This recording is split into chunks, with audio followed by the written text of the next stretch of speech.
never been better.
Okay, hello everybody. Let's get right into things. Today we're going to be playing some ESO.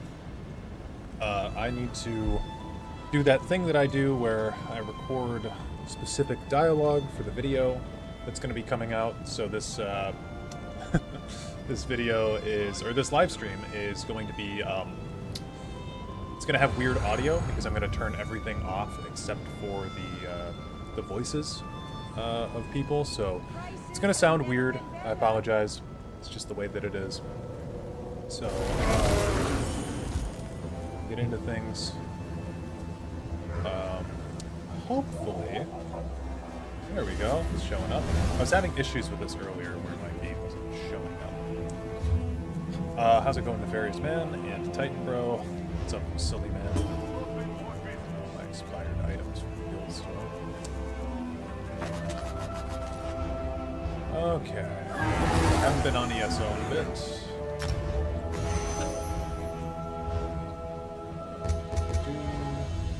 Add-ons are out of date, yada yada yada. Blah blah blah. Okay. Audio, we want the master volume up high. Music is gonna go off. We want the ambiance down, the effects down, and the interface down.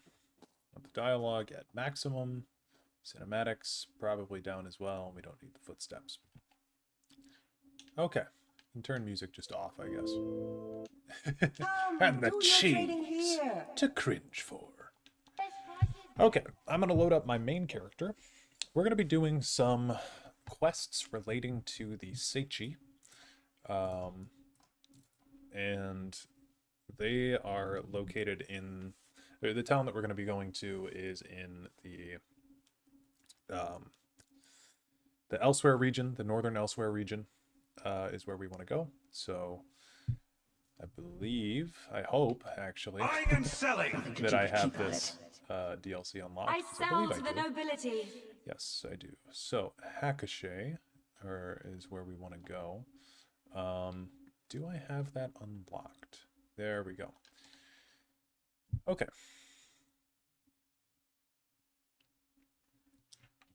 It's crazy how quickly this loads in on PC. All right. So, yeah, we're going to be doing this whole quest here. Perhaps a direct approach would be the best. Yes. It's going to be very important. We want also, we can have subtitles. Oh, subtitles are on. Weird that that guy's not showing up for subtitles. And really quick, I'm going to, gotta do something real quick. I think it's in gameplay. We want it to be, yeah, I think we want it to be automatic, right? Because now when I'm swapping over, yeah. Okay, we want to close this because I hate that that's there, and we're good. All right, let's talk to Asher. You wouldn't happen to be traveling to the town of Hackashay, would you? I'm investigating a rumor about the town's leader, Magnate Faina Darhak. What? Hold on. Audio is doubling. I apologize.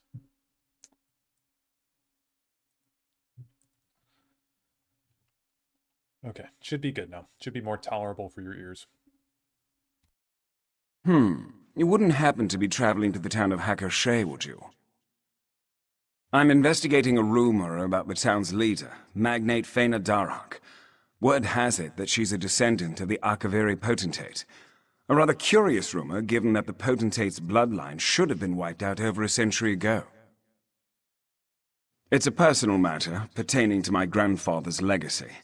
Painful as it is to say, my family's reputation depends on proving this rumor false. You wouldn't happen to be looking for work, would you?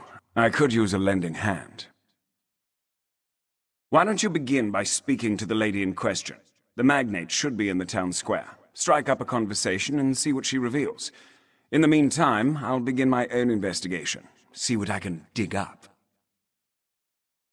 Hackashay was built after the fall of the Akaviri potentate. It's been, let's see now, a little over 100 years now? Yes, right around that. The town was founded by the Akaviri refugees who fled during that time. The Akaviri come from the land of Akavir, a continent east of Tamriel. They first invaded Tamriel in the First Era, but were ultimately convinced to join the Empire. Hackashay is populated by their descendants. Yes, the Akaviri took the fall of the potentate as a rather obvious sign that they were no longer welcomed in Cyrodiil. Many of them fled to elsewhere. Hackashay is but one of the settlements that was founded. I suppose that's a matter of perspective. After all, generations of imperial marriages have considerably thinned the bloodline. Still, Hackashay does strive to maintain Akaviri culture and customs, starting with the town's rather distinct name. Okay, I think that's all we need from this guy. Titan Bro, is this about Bethesda using Japan as an inspiration for the Tsaesci, like their armor and weapons? I know the Orcish armor in Morrowind looked samurai, and then in Oblivion they made it look more Mongolian. Yeah, so this is going to be a video. I have 21 pages written right now about the Tsaesci culture and how not only their weapons, armor, and all that sort of stuff are very similar to Japanese styles, but architecture, linguistics, even religion and culture, which we learned from this quest, is very heavily influenced by Japan. And that's just the second half of the video, is really about the Japanese connection. The first part of the video is going to be all about what a Tsaesci even is. Like, if they're men, snake men, something in between.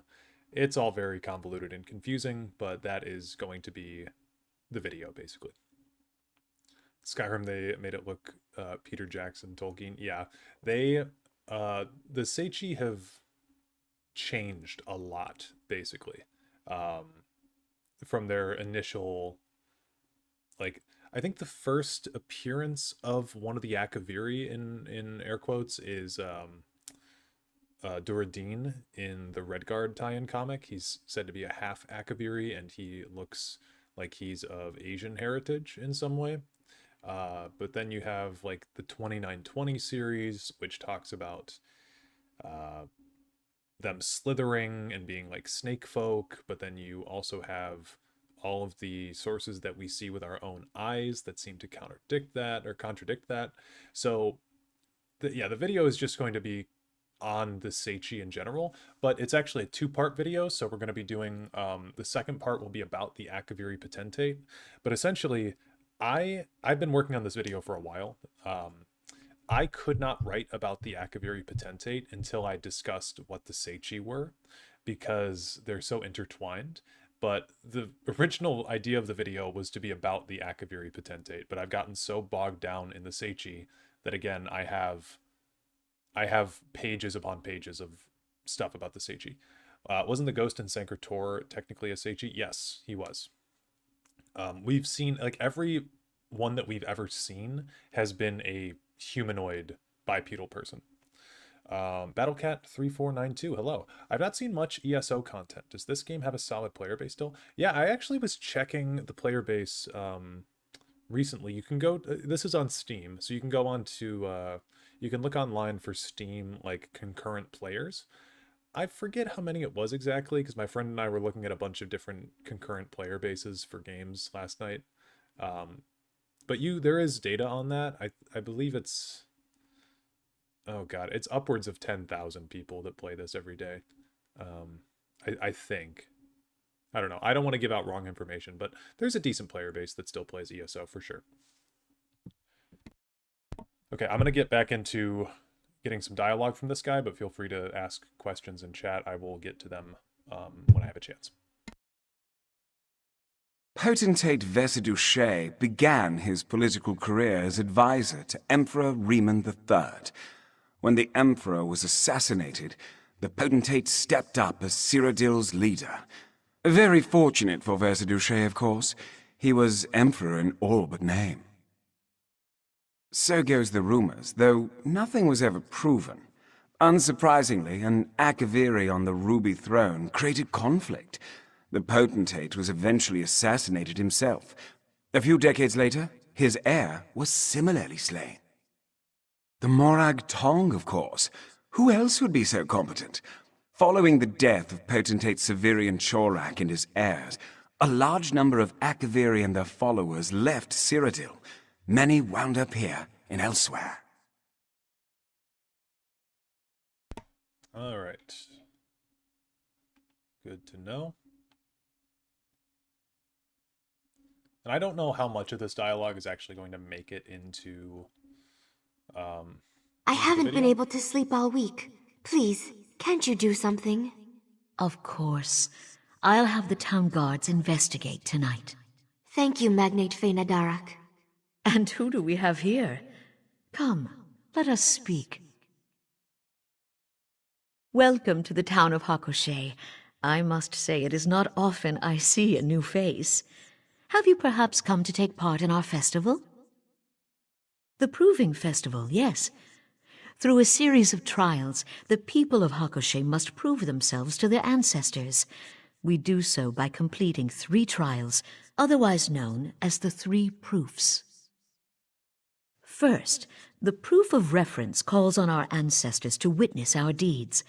Second, the proof of strength displays our might and bravery. Lastly, the proof of wisdom tests our knowledge and wit. Through these trials, we show our worth.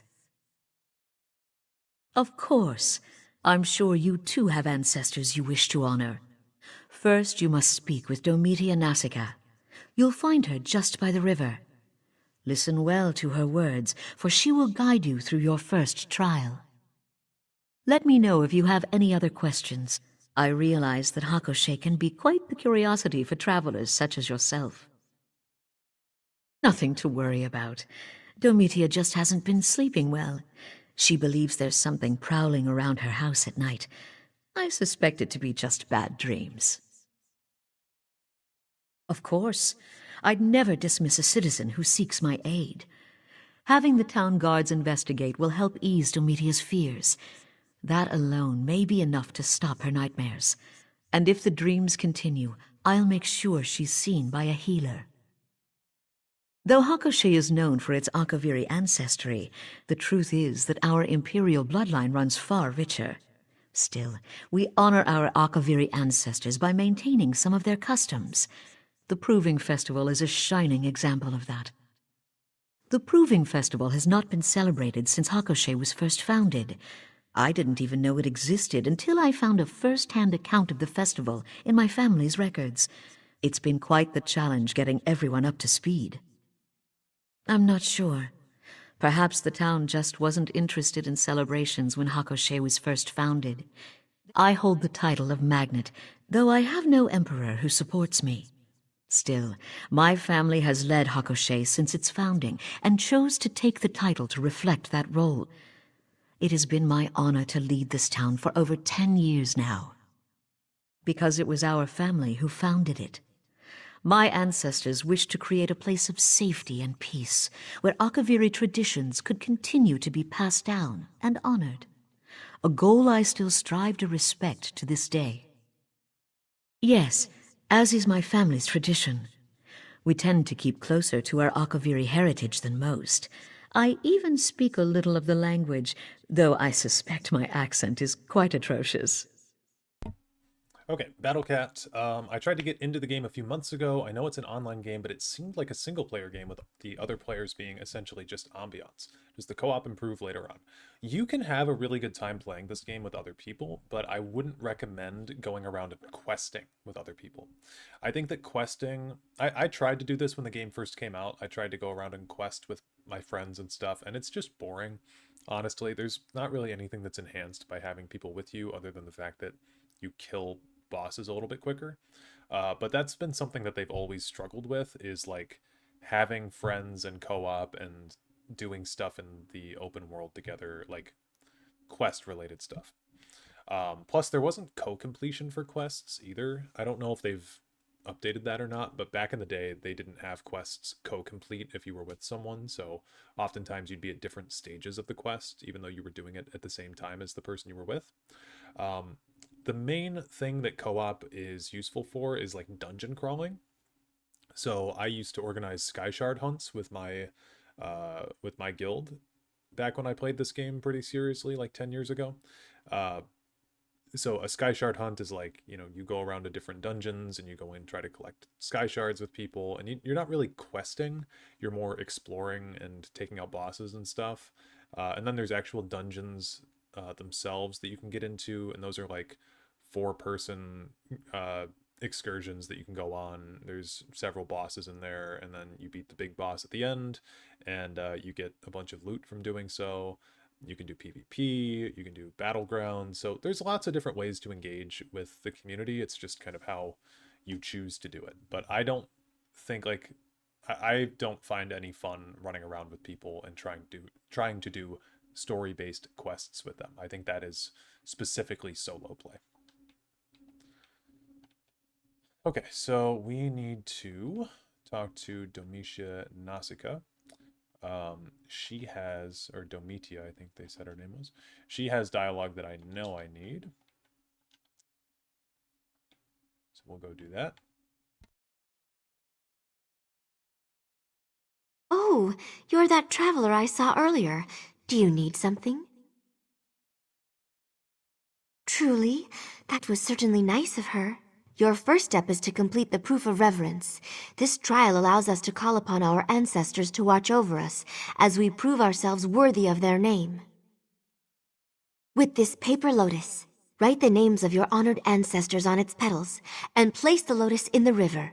This will allow it to float into the afterlife. Think of it like a calling card, a way to get your ancestors to pay attention.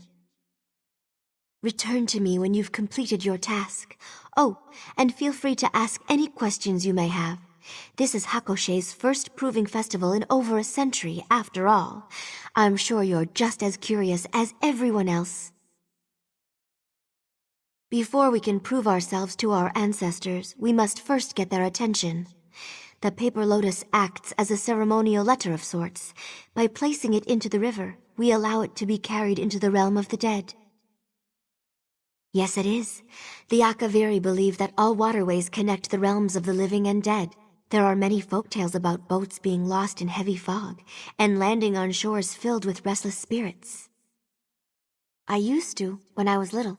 Whenever I would go jump in a puddle, my mother would yell, "Stop that! You'll fall right into the afterlife!" Truthfully, though, she just didn't want my dress to get muddy.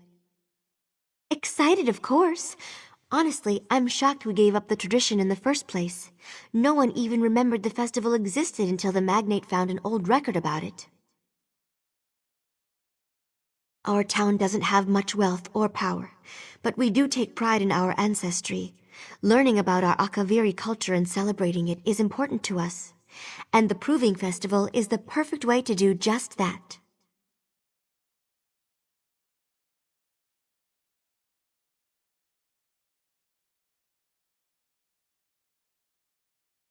Through this proof, you have shown reverence. Well done. Next is the proof of strength. You'll need to... I'm sorry. I'm just so tired today. There's been a lot of strange noises at night lately, and I haven't slept very well. You overheard that? Ah, well, yes. I've started hearing noises at night. I don't, though the magnate has promised to send a patrol out tonight. Hopefully they'll find whatever it is. Good luck with the proof of strength.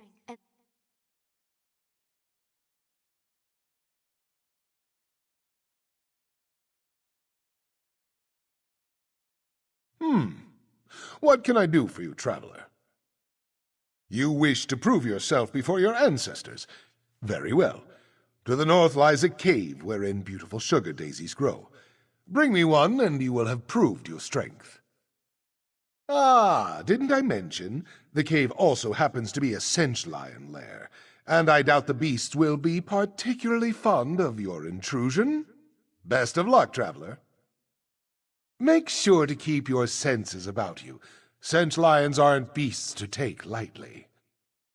The Akaviri have always placed a great emphasis on martial prowess. The proof of strength shows our ancestors that we remain strong and are prepared to face any danger that may befall us. The greatest? Akaviri warriors are known for both their might and magic. It was only because of their aid that General Riemann was able to pacify all of Tamriel under his rule. Why, it was Akaviri who founded the Dragon Guard. Proud warriors who formed the Dragonborn Riemann's personal guard. Unfortunately, they seem to have disbanded after the Akaviri potentate fell. I still think they're around, though, waiting for their moment to return. I'm still here. I'm just writing a message in chat. I guess in chat. I'll show you guys Ati over there. Just gonna write a pinned message for new people coming in. Here, all sound is off, except voice for ESO for to gather footage. Sorry if it sounds weird.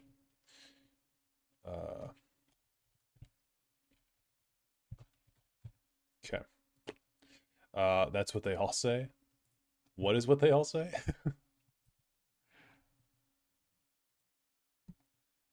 All right. So we got that. We're going to head on over to gather the sugar daisy.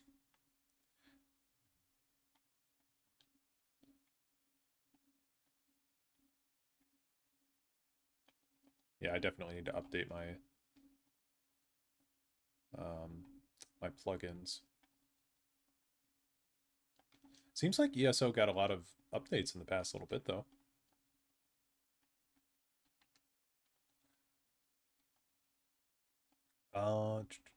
Ilya, how's it going? Can't stay for long today, so just here to say hi. Have a good stream, everyone. Looking forward to the videos. Awesome, thank you. We should be getting those videos out soon, and I'm excited. I'm excited to actually have some stuff for you guys again. It's It's been a lot. I actually took today off of work, just so that way I could work on that video. So, or work on writing the script and researching and everything, because it's just a lot. It's a lot to do. Okay, Sench Lions.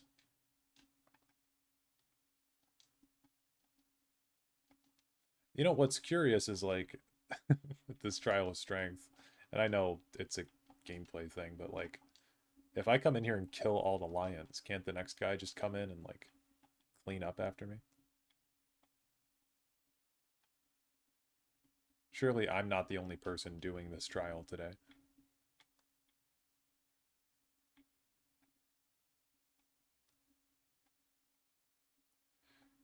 Okay. I started up a new Pillars 2 playthrough, just on my own time, in between working on this yesterday. I was playing I was trying to be evil, Steel Garrote. It's tough, though. Because everybody in your party, like, there's not really, like, an evil companion in Pillars 2, I feel. You have the look of victory about you. Tell me, were you successful? Most impressive. I'd say you've certainly made your ancestors proud. Good thing, too. Wouldn't want any unhappy spirits mucking about Hakoshe. They'd bring all sorts of misfortune. Quite right. It's part of why honoring our ancestors is so important. Happy ancestors gift their descendants with good fortune. Wrathful ancestors, well, they do just the opposite. They curse us with misery, desolation, even death. Yes, death. Of course, you'd need to perform a great dishonor for such a punishment. Not that you have to worry about that. You've proven both your reverence and strength. Now, it's time to test your wit. Head to the town square and speak to Valoria. Don't dawdle now. The proof of wisdom awaits you back in Hakoshe.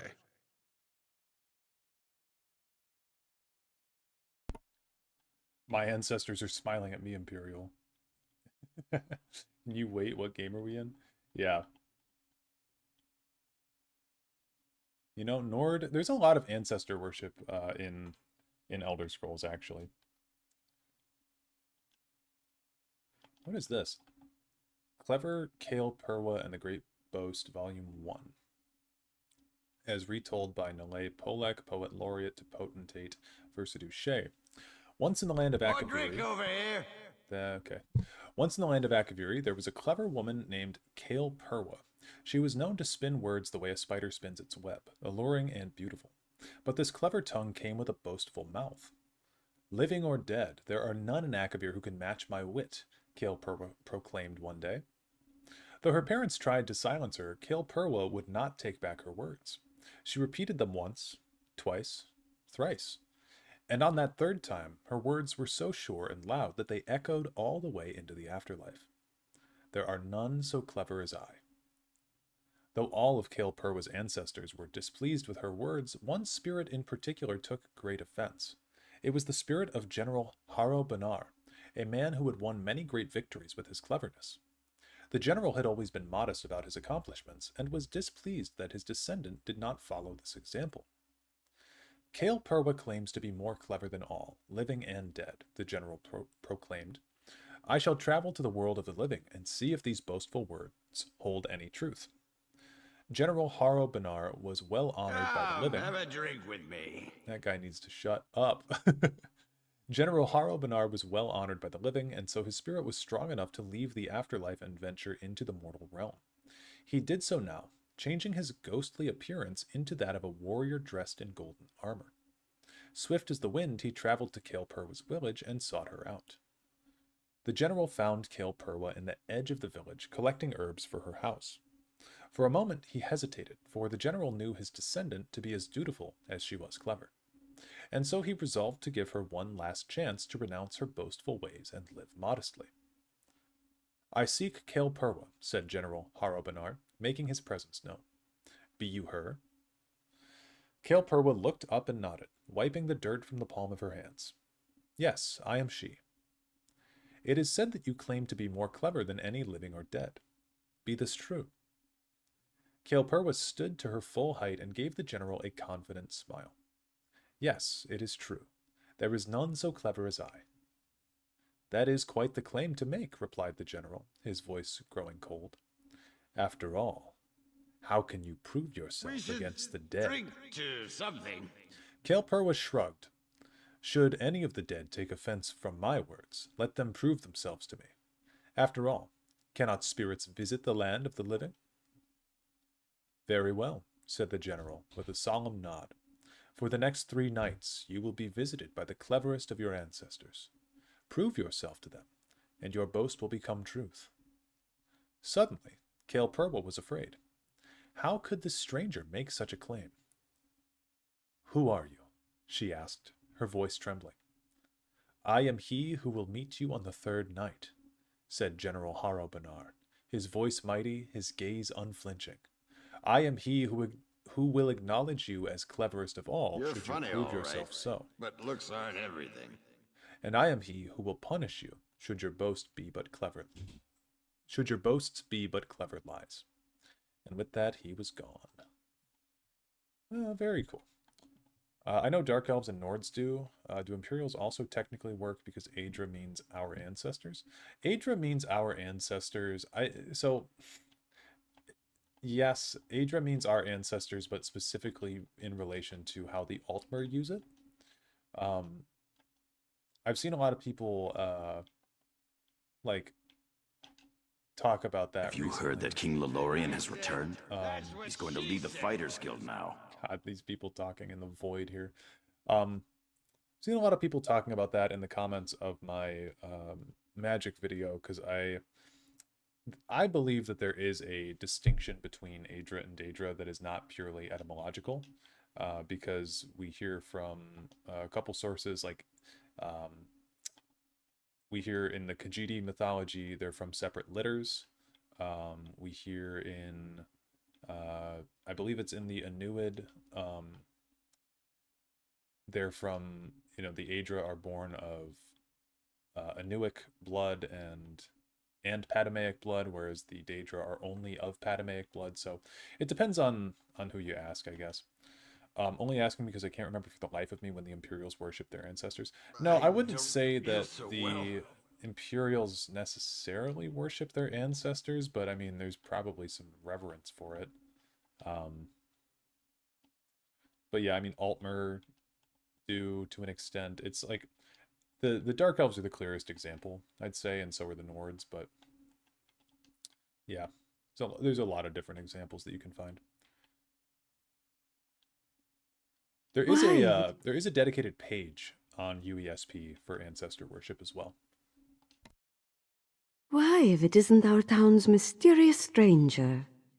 Magnet Fena Derak told me all about your participation. Have you completed the first 2 proofs? Excellent, excellent. Then you are ready for the proof of wisdom. I am most useful when empty. I am most generous when full. What am I? Of course. What better way to show your wisdom? The riddle describes one of the items on this table. Best of luck, dear. And if you have any questions, feel free to ask. Throughout Akaviri history, the proof of wisdom has been performed in a number of ways. Scholars draft grand essays, writers compose ornate poems, philosophers perform lengthy debates. But for Hakushe, we went with riddles. The Red Guards have ancestor worship, or are they just big on honoring them? I think it's more of an honor thing, but I mean, it's weird, like, where do you draw the line, Also, it is, yes, literally quoting Confucius, it's Lao Tzu, actually, who's credited with that quote, I believe. But yeah, I talk about that in my video. This is like, it's an interesting point because most of Tsaesci culture is Japanese, but then they have this one Chinese, like, Taoist quote. The people of Hakushe are simple folk, and our great scholars are few and far between. A modest trial keeps morale up, while still honoring our ancestors. However, we did get a few essay submissions for the Magnate to review. The people of Hakushe are simple folk, and our great scholars are few and far between. A modest trial keeps morale up, while still honoring our ancestors. However, we did get a few essay submissions for the Magnate to review. Of course, just like the rest of her family. Every Akaviri text we have is safely contained within the Magnate's home, and she makes sure to study them. Even teaches the young ones a bit of the language. Tsaesci, remember which, or misremembered which ERB Chinese philosopher said that line? Yeah, I'm definitely going to include a, segment of that in my video. Aren't there two types of Imperials, and this lady is the one type that didn't make it into Oblivion? So it depends on, again, kind of semantics, but, like, there are technically, I would say, 4 types of Imperials. You have the Heartlanders, who live in kind of the, I'm going to paint the region with my analog stick real quick. So the Heartlanders are kind of like here-ish, around the Imperial City. Dips a little bit this way, but they're kind of like here. And then you have the Nibonese, who are on the eastern side of Cyrodiil, and they kind of go down into the Nibone Basin down here, right? So kind of up this way. And then you have the Colovians, who are more Gold Coast, West Weald, have a drink with me. type people. And then you have the Rim Men, who live around the region of Rimmen. And these are the Imperials that have Akaviri blood, and are descendants of that Akaviri Imperial cross-cultural dialogue. You've returned. Tell me, what item did you bring? Yes, that is indeed the answer. Oh, I'm just so happy you guessed correctly. I was a little worried my riddle was too obscure. I had hoped Magnate Faina Darak would provide a riddle, but she's had her hands full with the festival. Poor thing. She just has a lot riding on her shoulders. We're all seeking to honor our ancestors, but the Magnate's ancestors are a bit, harder to live up to.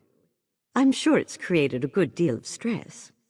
May your ancestors be pleased by your actions, traveler. Enjoying the festival, are we? I'm sure you've heard a great deal about Akaviri culture today, but tell me, did you learn anything about the Magnate herself? That is going to be a good quote to put at the end of the video. I'm sure you've heard a great deal about Akaviri culture today, but tell me, did you learn anything? Just cut it off there. Okay, let's keep going. Everything you've learned seems to support the rumor. A descendant of the potentate would certainly be given such privileges. However, my investigation calls for more concrete proof. A document would be best. I've made some inquiries of my own. It seems that Magnate Faina Darak has quite a few records in the cellar of her home. We'll need to break in and search her documents. We need a key, and I'm positive the captain of the guard carries one. If you would do me the kindness of chatting him up for a bit, I'll do my best to obtain the key. Should all go well, we'll be in and out before anyone notices. Very well. Let's get moving then. Rim Men from Rimmen has got to be one of the most Elder Scrolls names of all time. Yeah, it's, when I found out about that, I was like, wow. Brilliant. Okay, this person we can talk to. If you're looking for help, feel free to speak to my sister. As magnate of this town, she's the best one to answer any questions. So that's, yeah. Anyone else that we can actually talk to around here? Looks like there's some NPCs over here. They might have something interesting to say. I don't feel this so chick. well. Okay, if this guy interrupts me, I'm gonna crash out. But this chick I need to talk to. It was the potentate who declared the Second Era had begun. Can you imagine a man so imposing that he would declare the end of an entire era? Truly, the Akaviri people must have been quite influential to have such an impact. Potentate Versidushe ruled Cyrodiil for hundreds of years before his death. No one is quite sure what allowed this longevity, as it certainly isn't a common trait for the Akaviri to have. One can only guess that powerful magics were at play. Did you know that it was the potentate Versidushe who sanctioned the Guilds Act? If not for him, we wouldn't have the Mages Guild, the Fighters Guild, and so many others. The Akaviri gave so much to Tamriel, with so little given in return. The Prostitutes Guild is a real thing, by the way. That is a real thing. Alright, we'll talk to this guy. Greetings. Say, aren't you the traveler who joined the Proving Festival? Are you now? Well, that's certainly an impressive feat. Honestly, this whole affair has been nerve-wracking for me. I'm not too keen on dishonoring my ancestors. Who knows what misfortune would befall me? To be honest, barely. The first two proofs were easy enough. Threw a paper lotus in the river, grabbed a sugar daisy for Vecdrasi. But that last proof, well, it stumped me. Couldn't for the life of me figure out the riddle. I'll admit it, I had a little help. Magnate Fena Darroch gave me a hint. She's a gracious lady, our magnate. Always helping out folks in need. I'm not sure how Hakushe would fare without her. How do you fail that puzzle? Because this is a bottle and this is a candle. Like, bowl is the obvious choice there. Is that Tank Dempsey? Yes. Steve Bloom is like a cancer on this game. He's Glad you just, could like, make it. Quickly now, let's head inside. Spread throughout the whole thing. Not like in a bad way. It's just the first thing that I could think of that it's like he's just everywhere.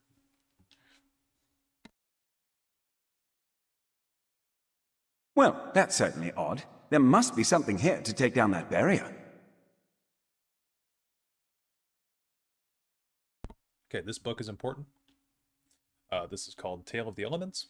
So, this is again by Nile Polek, the poet laureate to Potentate Versidushe. It says, Min raises his mighty staff, and so lights up the east. Ziza waves her graceful wand, and so drowns the south. Nifa stomps his boots in anger, and so rumbles the north. And Ilni flutters her colorful fan, and so blows toward the west. So, if anyone is familiar with Japanese religion, you'll be familiar with Shinto. And in Shinto, there is this belief of something called the kami. And kami are essentially like... Spirits is a really bad way to think about it, but kami are kind of like beings that... or not beings, but maybe personifications of things that exist in our world. So there are some named kami, but kami exist in everything, and they're sort of like... whereas in a lot of other religions, there's sort of like a god and a creator being from on high that lives in a separate realm. Kami are intertwined in Shinto with the world. They live among humans. It's just they live sort of in forces. So there could be a kami in the wind, for example. There could be kami in volcanoes. There could be kami... I even saw there's kami like... can be in man-made objects and stuff. And when an ancestor dies or something like that, sometimes they can be said to have transformed into a kami in death. Kami. So this seems really... these things here, Min, Ziza, Nifa, and Ilni. Min is fire, Ziza is water, Nifa is earth, and Ilni is air.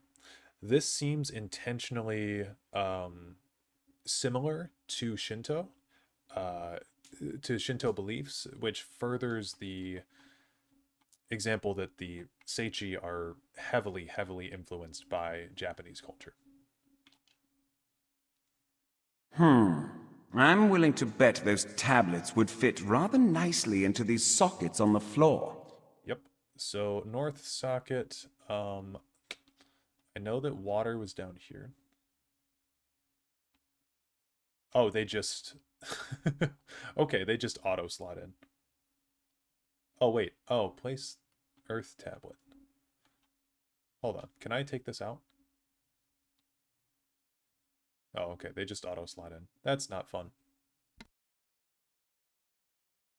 Well, that certainly wasn't right. Care to try again? Oh, okay. So, okay, place the fire tablet. Fire was said to be... Fire is east, water's south, north is... Okay. So fire is east. It's telling me in the upper right which one we're placing now. So place the wind tablet. Wind is... Did it say west? Wind is west, yeah, okay. Earth was north. And south. Looks like that did it. Let's head in. So, this is again something that's going to be important. I'm going to turn my little dog off here. And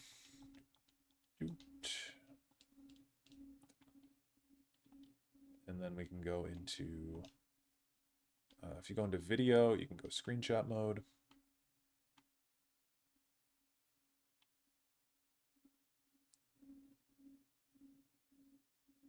And yeah, I think I'm just going to sit here for a moment. I can talk though, because I'm not going to include audio in this clip. But this will be kind of background footage when we're talking about the kami and their relation to the Akaviri religion. So this is really the first time that we've seen anything in this game about the Akaviri religion. So pretty interesting stuff, honestly. This town is very cool. Isn't Kami that one girl from One Piece with the orange hair? I don't know. I do not watch anime. Kami is the guy from Dragon Ball. Yeah, again, not sure. Okay, that's going to be disorienting to look at, honestly. We'll just do...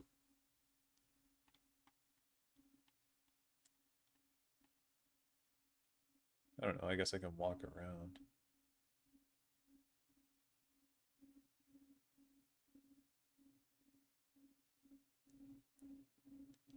I don't know. I don't know.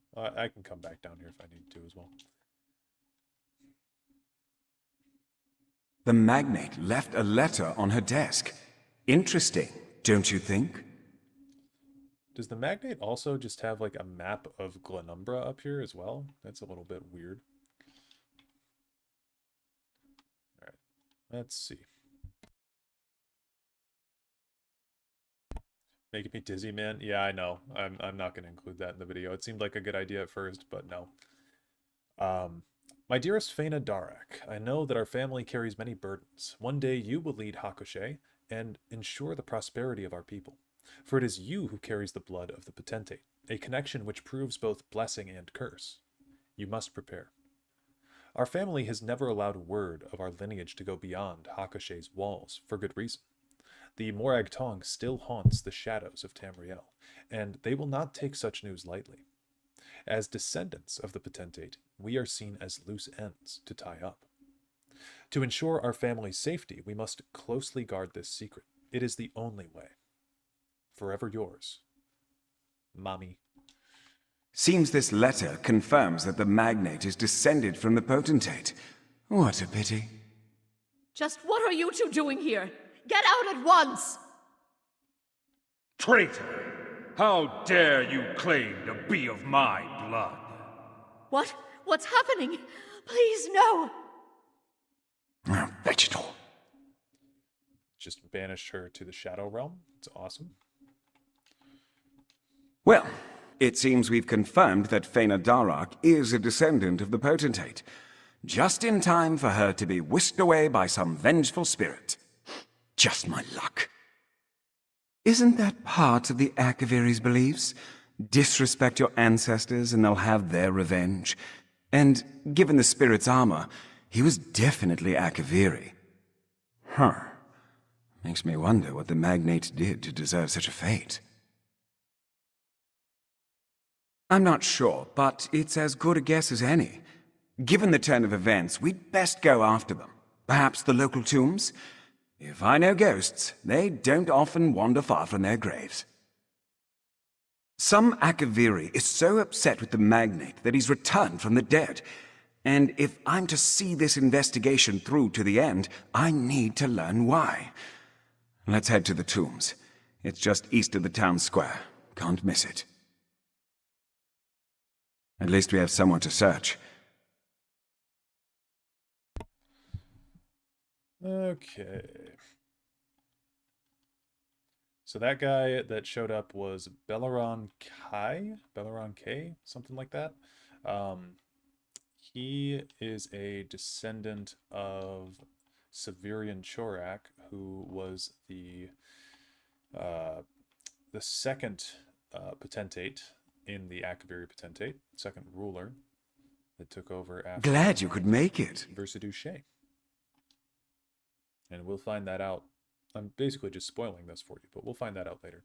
Oh, this is cool. It's cool art here. We've been burying our dead in the Hakushey tombs. Oh. I'll read that later. I see them, just up ahead. Still you hunt me, assassin scum? Was my death not enough?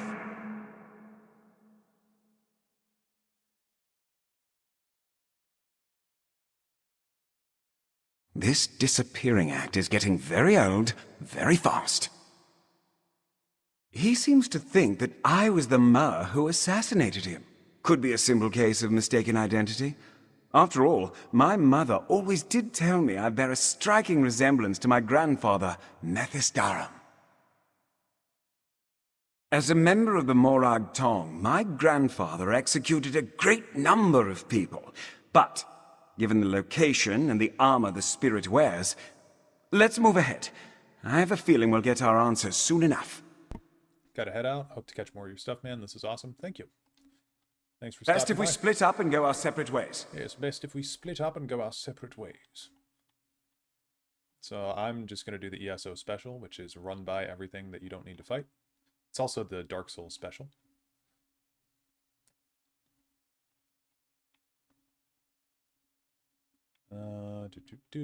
For people who don't know as well, ESO enemies have an aggro range, so when you take them out of that aggro range, they'll just run away. So you really don't need to fight everything in this game if you don't want to.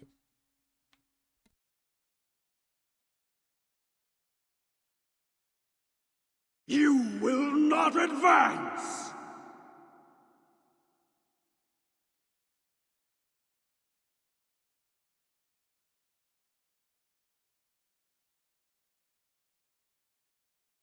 No!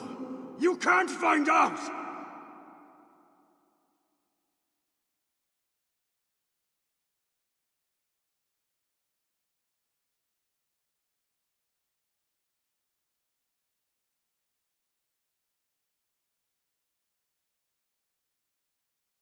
Proconsul Balorin Kai, I presume?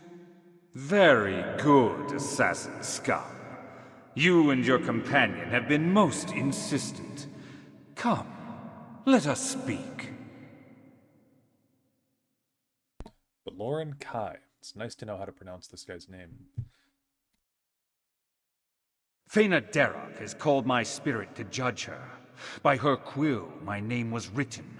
By her hands, the paper lotus placed. And so I have come to punish her wickedness. And yet you try to stop me.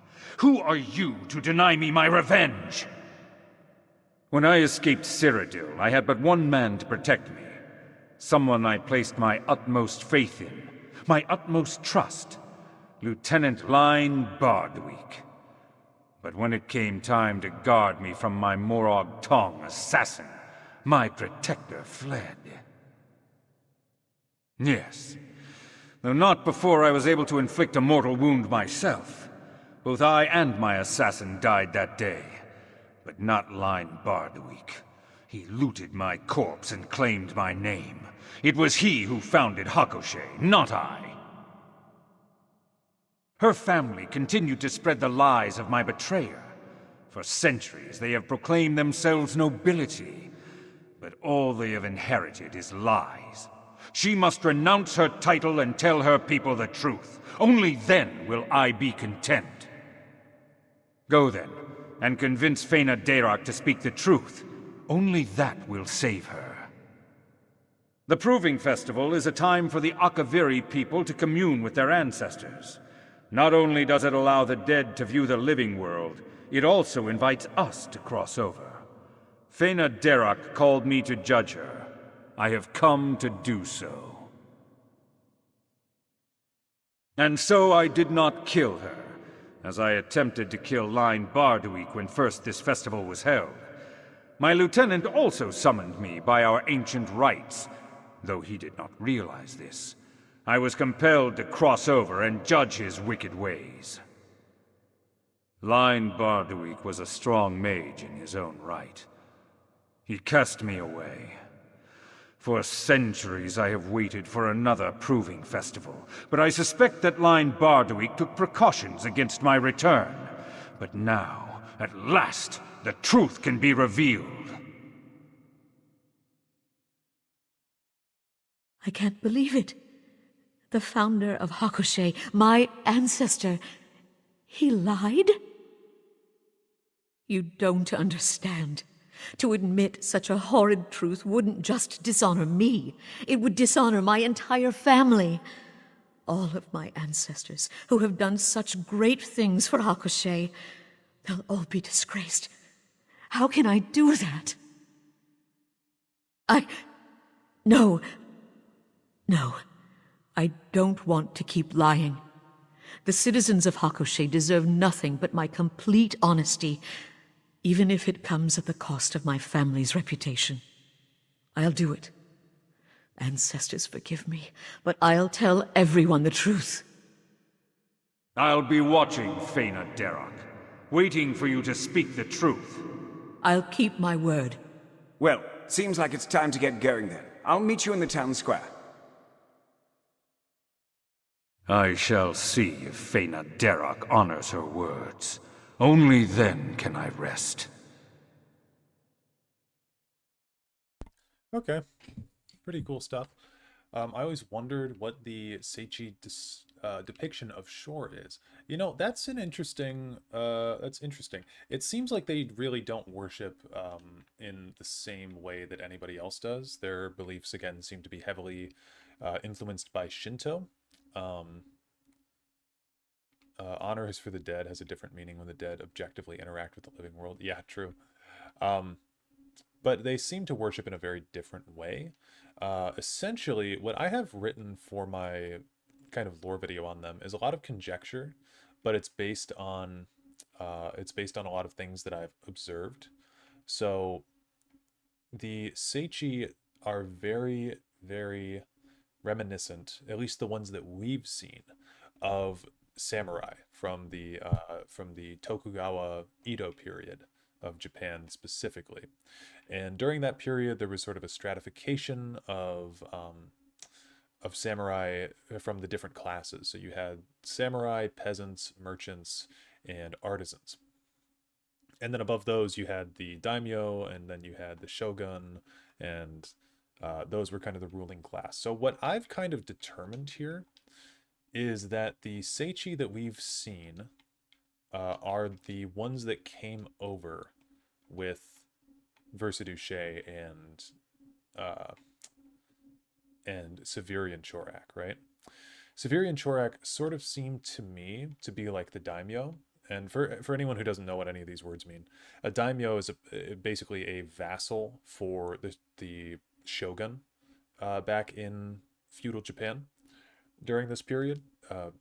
Tokugawa period was about 1603 to 1868 before the Meiji Restoration. So there's a big distinction on having the samurai class be subservient to a daimyo. The samurai were like the educated noble class, followed the Bushido code, and were taught a lot of Confucian teachings as well. So it seems like the warrior culture that we've come to know of the Tsaesci are basically that of the samurai class that came over with their daimyo. Why they came over in the first place is unclear, but it seems like they were looking for Riemann Cyrodiil, and then after they found him, their society and their beliefs were sort of carried over to the rest of Tamriel, from specifically, again, the samurai class. Now, it seems also like with this Shinto belief, there's a sort of hierarchy. There's these snake people that we hear so much about, which are, it was said by Michael Kirkbride and Alan Naines a long time ago at this point on an old Elder Scrolls forum post that the shit, what was I thinking? Said that there was a distinction between the snake folk and the Tsaesci men. So Tsaesci essentially means three things in Elder Scrolls. It means the place that these people come from, and it means the snake people that were from there, and it means the men that were from there as well. So it gets used interchangeably a lot, and whether or not that was intentional or not is yet to be known. Anyway, it seems like the serpent folk are the daimyo and the shoguns in that society, and the men make up the lower caste, which is samurai, peasants, merchants, and artisans. Now, samurai are still considered, they're like the highest of the lowest class. They're sort of the, they're the class that gets, you know, again, like education and stuff. In 15, all this stuff is fresh off the dome, by the way, so like, I was reviewing old notes from a Japanese history class that I took. In 1588, there was something called the Sword Hunt, which was an event where Hideyoshi, Toyotomi, or Toyotashi, something like that. Hideyoshi, I think was his name. I'm getting it all jumbled up now. But he was the ruler before the Edo period, and he was making a lot of strides to separate the samurai class from the rest of the people. The Sword Hunt, 1588, was an event where he basically told everybody that they had to turn in their swords. Like all the peasants and merchants and artisans and stuff had to turn in their swords because they were going to commission a giant metal statue of Buddha. In reality, this was basically just to disarm the public. And then he created an edict in, I believe, 1591, which basically said you cannot change from the class that you're in. No cross, like peasants weren't allowed to leave their farms and stuff like that. So yeah, anyway, I'm basically, for this video, I'm assuming that the culture of the Tsaesci that we know is heavily based off of the Tokugawa Edo period samurai culture, which is where we get a lot of these events and stuff, because the Bushido code during that time, it was kind of a peacetime. So the Bushido code, the way of the warrior, got translated into a lot of other things. We'd kind of think of it like chivalry in medieval Europe. So that's where we get a lot of the traditions of like honor, respect, veneration. Again, I mentioned the Shinto stuff with worshiping your ancestors and stuff, as they're the kami after they die and whatnot. So, I mean, it's pretty set in stone that these guys are heavily influenced after Japanese culture and stuff.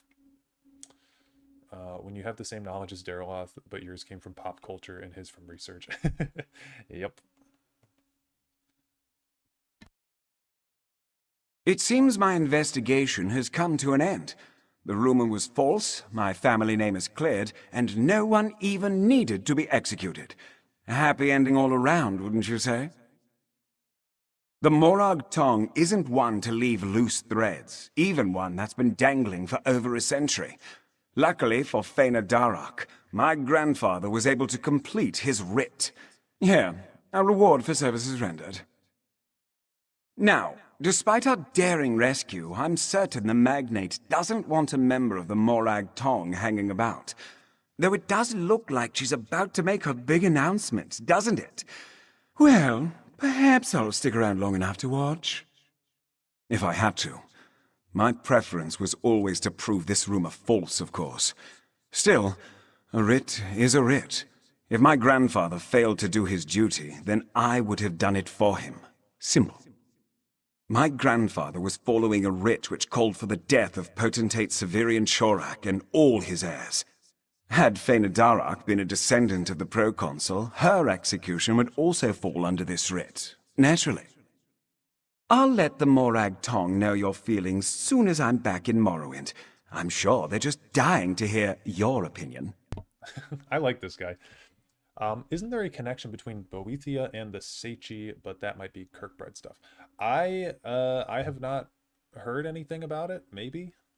I haven't run into that in my research, but if there is, I might have to add a paragraph or two on that in my writing.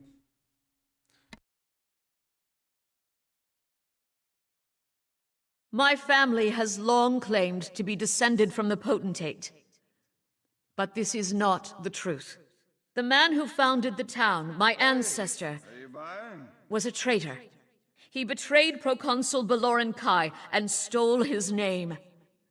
My family's legacy is only a lie. I revoke my title as magnate. And should you decide it, I will leave Hakoshé forever. This dishonor is mine to bear, and I accept it. No! We still want you to be our magnate! You're an honorable woman, Fëanor Darach. You deserve to lead this town. Everyone, thank you. Thank you so much. Finally, I am a vet. Okay, for one thing, I know I'm just gonna be a nitpicky asshole for a second. There's 5 people here, dog. Like, straight up, you are you're not talking to the whole town here. Come on. Oh, okay, here's a guy. Another thing, by the way, that I would like to mention here is that oh god, my brain just died. I hate when I read chat and then I'm like thinking about something and they just die at the same time. I will get to that in a second. So one thing that does actually piss me off about the Tsaesci here, and I know that they say that these guys are mostly of Imperial blood, but they are so heavily based on Japanese culture. Why could we not have... Look there. That's the one what bested Captain Blackheart and banished his crew. Yeah. Why could we not have an Asian, like, representation in Elder Scrolls, you know? What would have been so bad about making these people have Asian heritage?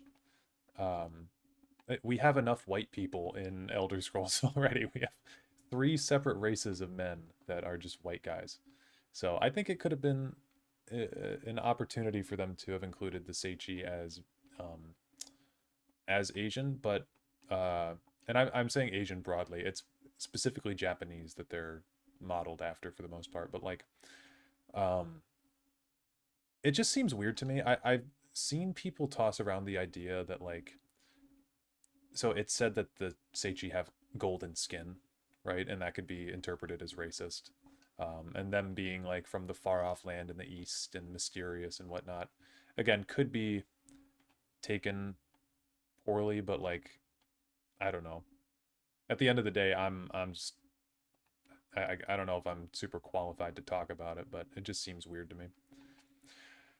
Why are they so echoey? Is it because there's supposed to be other audio and stuff? I think so. I like to get the raw audio files for these, so I turn off everything. I think though, guys, that is all that I needed from this town. I'm gonna go talk to that little boy that I saw walking around. Yeah, this guy. Let's see what he's got to say. I'm sick of this small town life. What adventure is there to be found in Hakushe? The people here cling to our Akaviri culture because that's all we have left to be proud of. Yeah. Maybe it would feel more cheap. I get what you're saying, but I don't know, having them be, oh, they're Japanese might lead to them being dismissed more. Yeah, I could see that. That's true. Just had a quick Google about it, the Boethia Tsaesci connection, and it was mostly speculation given their usurpation of the empire, which kind of fits into Boethia's sphere of plots and conspiracy stuff. I could definitely see Versidue Shea having been involved with Boethia. You know, if the rumors are true that he murdered Riemann III, or that he commissioned the murder of Riemann III, that would make total sense. For sure. I think that's all that I need, so I'm going to turn the volume back on, music and stuff. Ambience. I think we can just put these to half. We don't need that on. I always envisioned the Akaviri as Asian inspired, like they use katanas for fuck's sake. They use katanas, tantos, wakazashis, and dai katanas, and throwing stars. They're all attributed to them. Turn the game down a little bit. They're all attributed to them, and they're all said to be Akaviri in origin. So no other culture created them except for the Akaviri. And I mean, like, everything is just very heavily... everything that they do is very heavily Japanese-inspired. Then again, having them be Japanese culture with white people does feel like an entire group of Tom Cruise and The Last Samurai. I don't know. There's downsides either way. Should just make them Hispanic. That would certainly solve everything. I know Red Guards have some Arabic qualities in their presentation. Yeah, they've definitely, like, become more Arabic over time. You know, if you think about the Red Guards in Oblivion, it's like... those guys weren't Arabic at all. But those were more, to be fair, imperialized Red Guards. Like, you have to think of... people tend to fall into this trap with Elder Scrolls where they're like, Nords are like this, Red Guards are like this, and it's like, it's nature versus nurture, you know?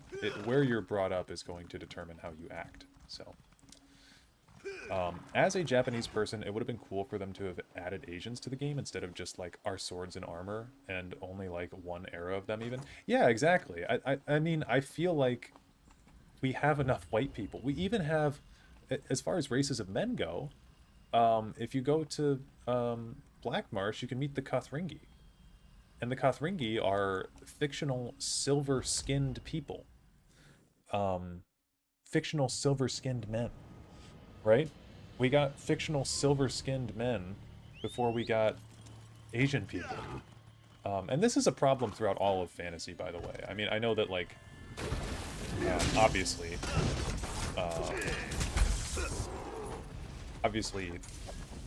content from, like, Asia is going to include Asian people, but in Western stuff, it's like, where are the Asian people in Lord of the Rings, right?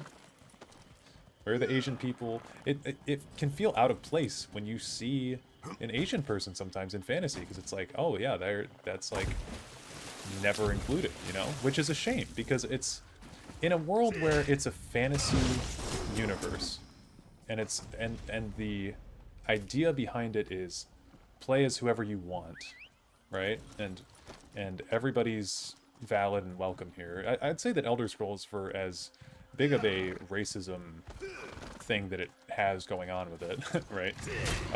That's all fictional in-universe stuff.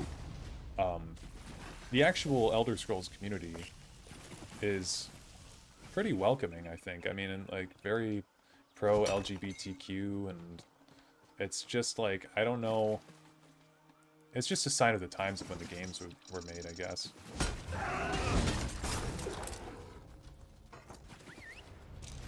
Also, the continent is eastward, like, what the fuck? Yeah, and again, that's kind of the thing where it's like, people don't want to be... Like, would it seem too derivative to have the Asian-inspired culture be from the east and all this stuff. I don't know.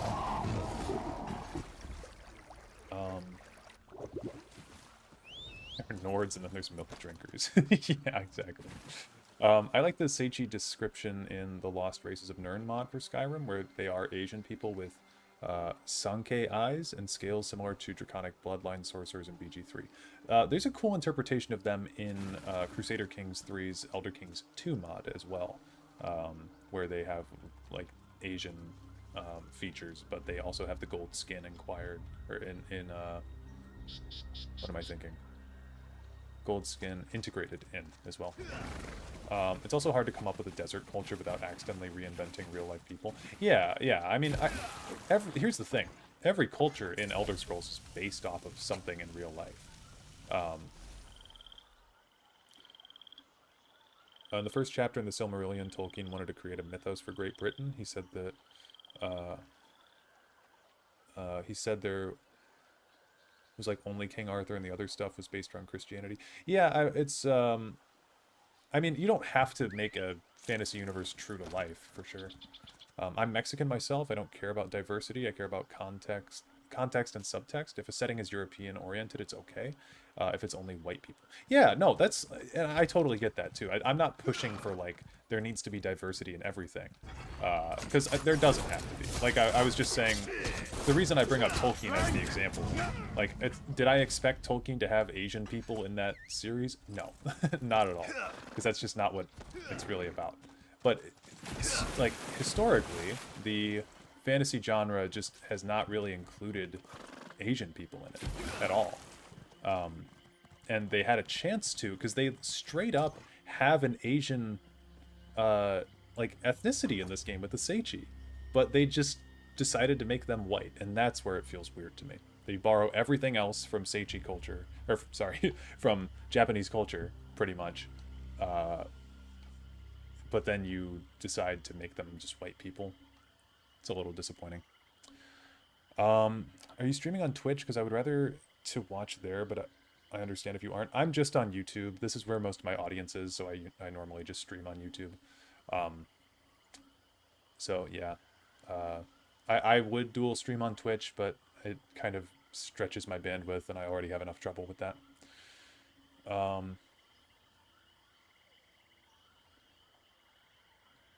The Easterlings in Lord of the Rings were vaguely Middle Eastern, if I recall correctly, but I don't know if that's a movie thing or not. I don't know. I've actually never read the books. But if you do a world with a culture clearly inspired by, let's say, Mexican culture, I better see some sombreros or some shit. Yeah, exactly. exactly. Finally caught your live. I was just watching your videos. Much love. Thank you. Very much appreciate that. You know what I actually was going to do? Was for B-roll of the video. I was going to include some For Honor gameplay of me playing Kensei, who's the kind of samurai class in that game. I don't know if people would be interested in seeing that, but I think I am done. Let me check. I think I am done with... let me swap to this. I think I am done with footage collection for ESO. I think we just needed to do that quest.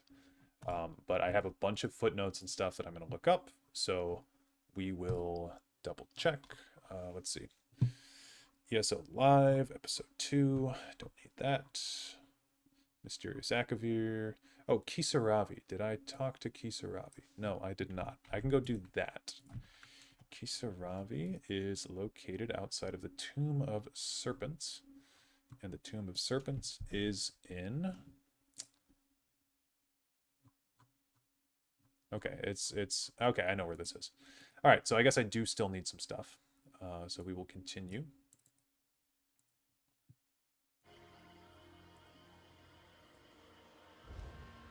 Sombrero crown for the monarch. Yeah, hell yeah.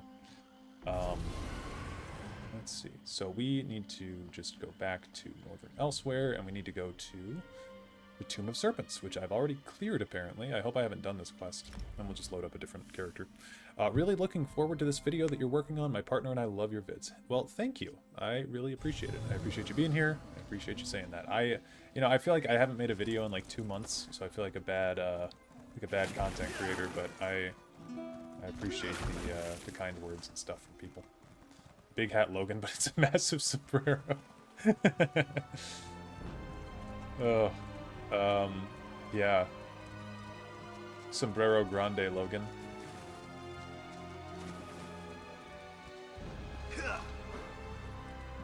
TBH, I know this wouldn't solve it, but I still wish this HE looked like actual snake people. So here's what I think, okay? And this will be better explained in my video. I think that, and actually, I was talking with Imperial Knowledge about this. I think that what makes the most sense is that there are two distinct groups of people. There are the Tsaesci men and the Tsaesci serpent folk.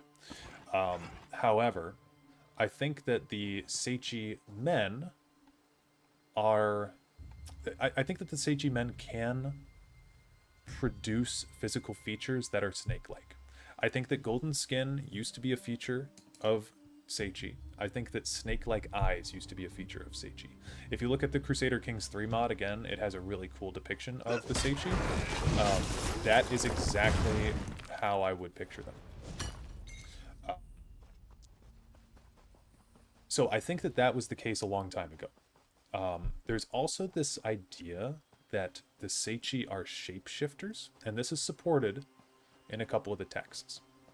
So here's my crackpot fan lore about what happened, okay? So buckle in.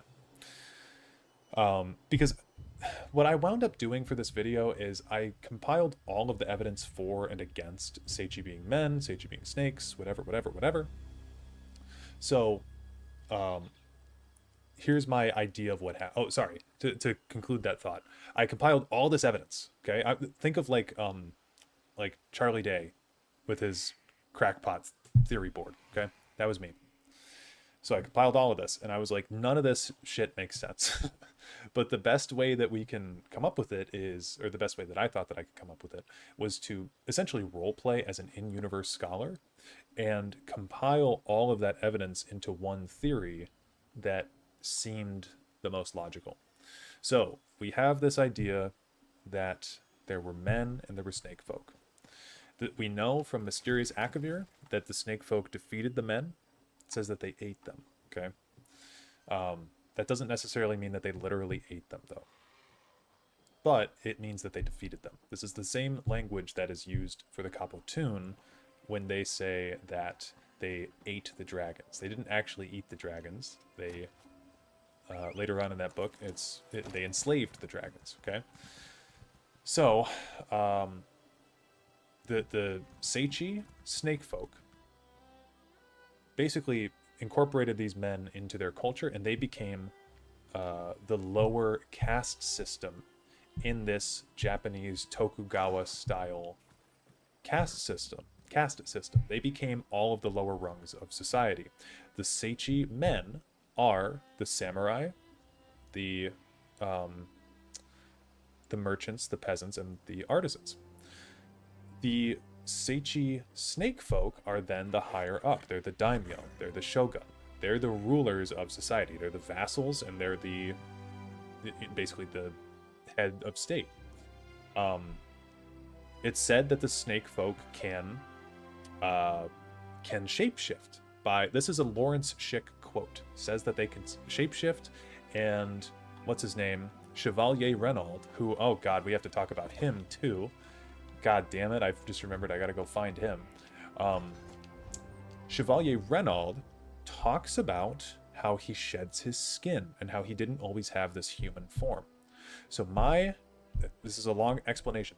My crackpot fan theory is that Versidue Shea read an Elder Scroll back on Akavir, because they're known to have those. Read an Elder Scroll back on Akavir that said that they needed to come over to Tamriel to find Riemann. They fulfilled the prophecy and found Riemann, but on their way, what I thought made sense was that daimyo commanders, would take the form of humans when they're commanding military operations, because they need to know how to move like a man in order to better give commands to the men. Does that make sense? So I basically said that Versidue took the form of one of the Tsaesci men in order to better lead those men in combat, and basically stayed in that form. But that's why we have these interpretations of snake-like behavior. And I think that the Tsaesci, it makes sense. I don't know why they couldn't have golden skin and still be men. Or to hide better from getting targeted. Yeah, maybe, that as well. But I don't think that it, like, they could definitely have golden skin that has been washed out, essentially. Again, the group in Hakushe that we just saw are very, very imperialized. There's generations without Akaviri blood entering them. They're basically Imperials at this point. But I like the idea of them having snake-like features, like serpentine slit pupil eyes that go vertical. So I don't know. I think that that's a cool theory. I'll explain it better in my video, but that's kind of the gist of it. And let's see. I'm gonna try to catch up on chat. I can't really. If I alt tab, this happens because my game is not recording properly. I always wondered if they would be related at all to Argonians in that case. That could be interesting. The scales also. Here's a cool thing about the Akaviri scales. Scales doesn't necessarily have to actually talk about scales on their body.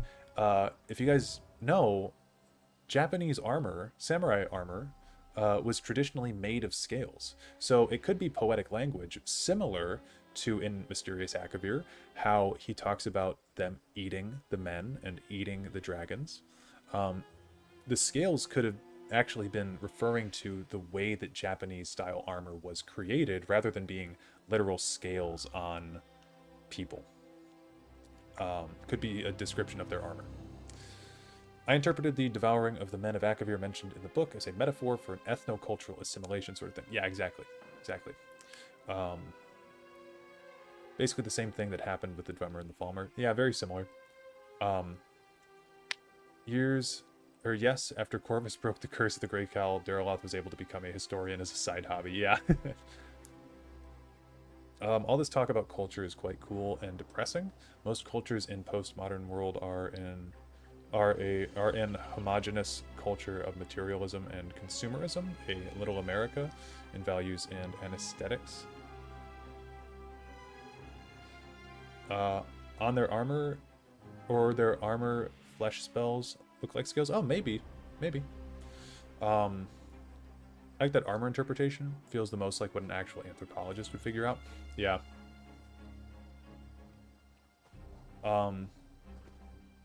It's cool to imagine the Akaviri Ki being similar to a rattlesnake or hissing. Yeah. I see. I like the idea of their. Again, we have the Kothringi. Like, the Kothringi are silver-skinned people that live in the fucking swamps of Blackmarsh. So when people say that it's unrealistic to have golden-skinned people from Akavir, it's like, what are you even talking about? We have the most, like, ridiculous shit ever already being qualified as men in this series. So yeah, I think that, you know, I like the idea of them being a race of men that exhibit snake-like features, like more man than beast race, but still exhibiting serpentine features. But that's why also I think that the Tsaesci snake folk view the Tsaesci men as a lesser sort of race to them, and a subservient race to them in the caste system, because they're, in a sense, not like fully formed snake people. They don't have the same powers, right? Oh, and then another thing that I said was that God, I keep reading chat and I'm forgetting shit. Another thing that I said about the Tsaesci, let me get my mind rolling again. Oh God, I'm gonna be so mad if I forget about this, because it was really good. Oh, another thing that I said about the Tsaesci daimyo who transform, so they would, the serpent folk would have the ability to, you know, transform. The only way that you could really tell the difference between one that had transformed and one that hadn't is their immortality, because that would be a feature that the Tsaesci men don't have yet, right? So that's why it's so mysterious with, and this explains why it's weird that normal Akaviri people, normal Tsaesci people, don't have the extreme lifespans that Versidue Shea and Severian Chorak did, because they are not of the actual snake blood. They're like these lesser beings. So again, this is all my crazy fan canon and stuff, and so I mean, you don't have to accept my interpretation of things, but this is what I've been cooking up for the past little bit here. And then I do have videos that I'm going to make on that D&D campaign that I've been doing as well for the history of the 4th era. So, yeah. Deeply funny to me, personally, to read or hear the word kiai and just think, oh, you mean shout? You mean shout in Japanese? I hope I'm pronouncing that right as well. Okay, so I also made... Check out my Akaviri guide that I made. I made an Akaviri dude. I made a Tsaesci. I made him a while ago. We're going to take him into this dungeon here. He's only level 6. But we're going to take him in and go to this dungeon, because apparently I already did this quest. What would be the cultural inspiration for the continent of Atmora? I think that probably... Also, Aina the Khajiit, hello. How's it going? I think that the inspiration for Atmora is just a lot of the Nordic countries. Basically Northern Europe. Norway, Finland, Sweden. That type of thing. When did the Tsaesci get addicted to art? It's later on down the line. You are. Okay, good. Yeah. The Akaviri dragon looked more serpentine, like Asian dragons? Well, funnily enough, if you Google right now, actually, hold on. I can pull it up. I'm on live stream. Do this. Do this. Do this. Do this. I will show it in a second. Okay. So, you tell me, what does this look like? What does that look like right there? Does that look like a dragon from... That is so loud in the background, sorry. Does that look like a dragon from Skyrim? Does that look like a wyvern? Or does that look more like your traditional Asian-inspired dragon? Slaughterfish? Yeah, it's a slaughterfish. Is that Esbern's book? Yeah, it's called Annals of the Dragon Guard.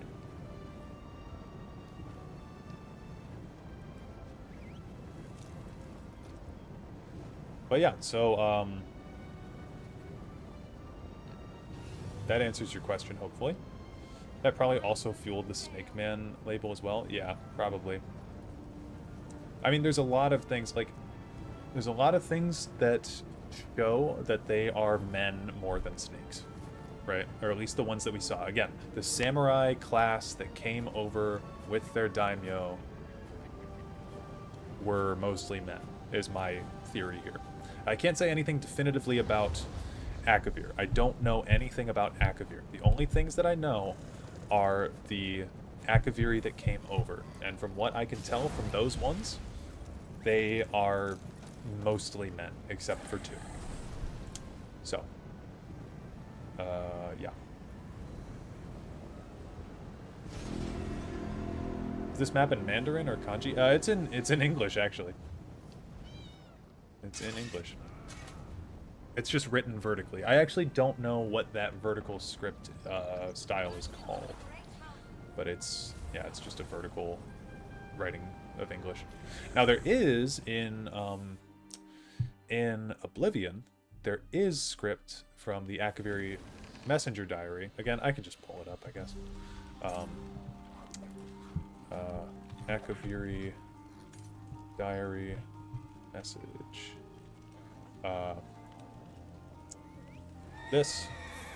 There is this, that is, again, very clearly supposed to be inspired by Japanese writing. I'm not convinced that these symbols mean anything, because nobody's figured out how to translate it yet. But it does look similar to the Elder Scrolls symbols. Elder alphabet. So if you look at an Elder Scroll here, and we take these side by side, they actually look pretty similar, right? If not the same in a lot of ways.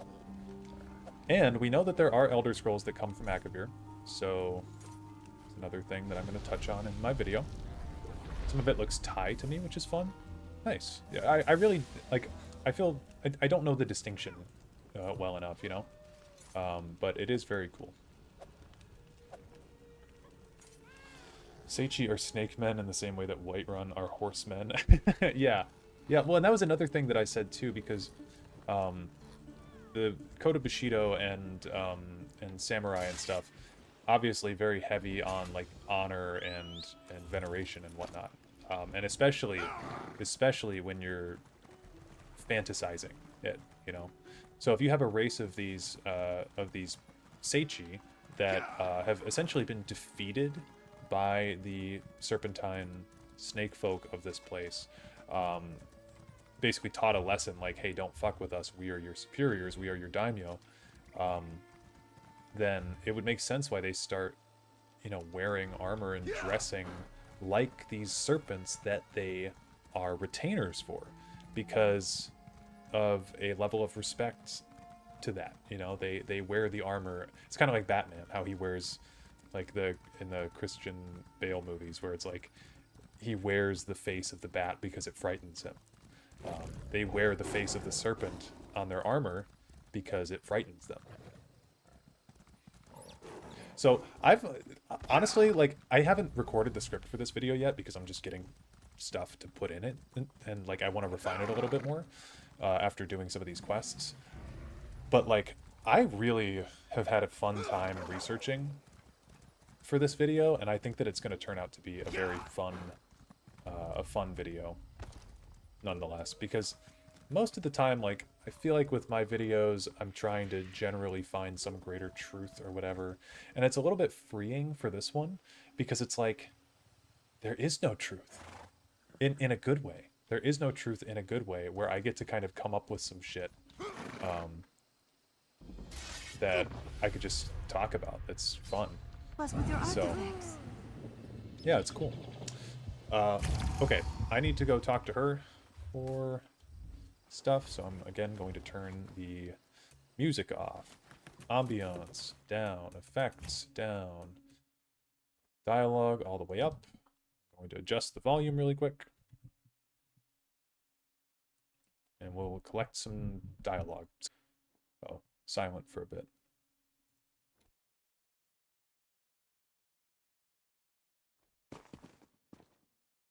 Did the spirit send you to help Kisaravi? What did she say? My apologies. Kisaravi hoped you heard the spirit too. The spirit protects Akaviri relics in the Tomb of the Serpents. She wants Kisaravi to share their secrets with the world, but the tomb is too dangerous. She won't let me leave without them. Spirit may not be correct. Entity, a goddess perhaps. The one who protects the tomb while wrapping her arms around Kisaravi's mind. Will you retrieve the Akaviri relics? Otherwise their secrets will be trapped here forever, along with Kisaravi. Thank you, stranger. Kisaravi hopes you will be the one to pass the spirit's test and retrieve the Akaviri relics. She's sure you won't end up like the others. Years ago, Khajiit allowed displaced Akaviri to bury their dead in Khajiiti tombs. So many Akaviri were buried here that they renamed it Tomb of the Serpents. The Akaviri placed armor and relics alongside their dead. The spirit watches over all. Curiosity, arrogance, greed. Kisaravi wanted to unlock the Akaviri's secrets, to use their knowledge and steal their power, to sell their relics to the highest bidder. Selfish desires brought Kisaravi here, but the spirit's message made her stay. Some say their ancestors were eaten by a race of vampiric serpents. Others say they were merely captured. They are said to be resistant to poison and fierce in battle. Some say they even enslaved dragons. Their relics will tell us what is true. I never saw her, but I felt her. Her words opened something within me, a sense of purpose, belonging, love. I don't remember her words, but I can't forget her message. When I share the relics with the world, you will understand. Everyone will. Thank you, stranger. Kisaravi hopes... Okay. Is the text within an Elder Scroll that causes its effect, or is it the paper/scroll itself? We know very little about Elder Scrolls, and I, in particular, don't know a ton about them, honestly, so I'm not sure. Okay, I don't like just my feet flopping around. Turn the footsteps down.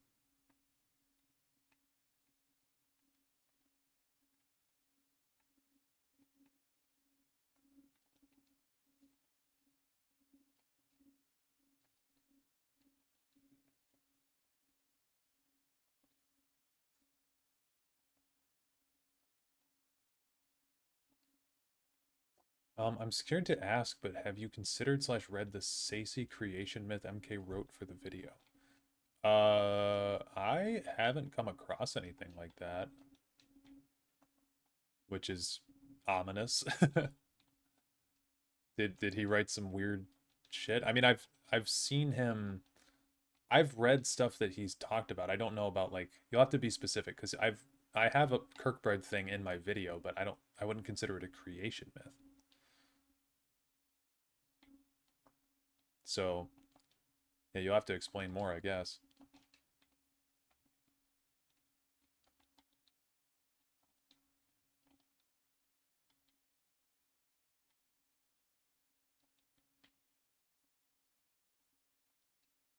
But yeah, Kirkbride haunts my, I think I wrote in my video, he haunts all of my videos. He's, like, constantly there in the background.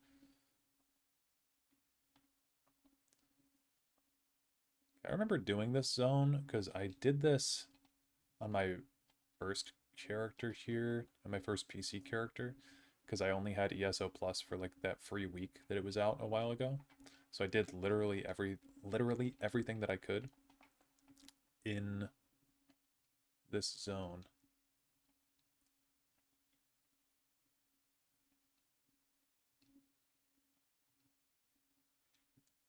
It's not an in-game text, but yeah, it's very confusing, filled with new words and phrases. There's a whole, I think it's called the Made-Up Word Roundup on UESP, and it's just for weird shit that Michael Kirkbride has said. Because that dude absolutely loves to make up words. And to be fair, I enjoy making up some words too. I like fantasy etymology, but he makes words up and then doesn't explain them is the problem.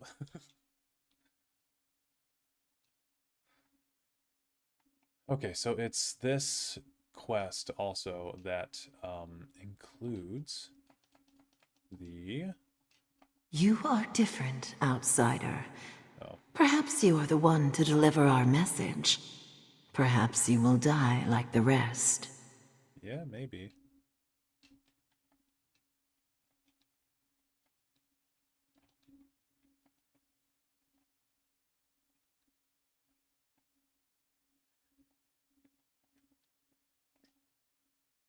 Does anyone actually play ESO in chat here? Because I know that a lot of people so far have said that they don't. Finally made it back. How's everything going around these parts? Pretty good. Just doing some extra stuff here.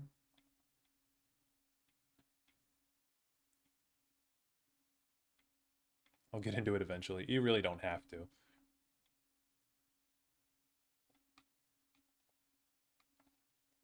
Played a bunch in the first couple years, but fell off with it. That's how I am. No, I haven't. Is it easy to get into?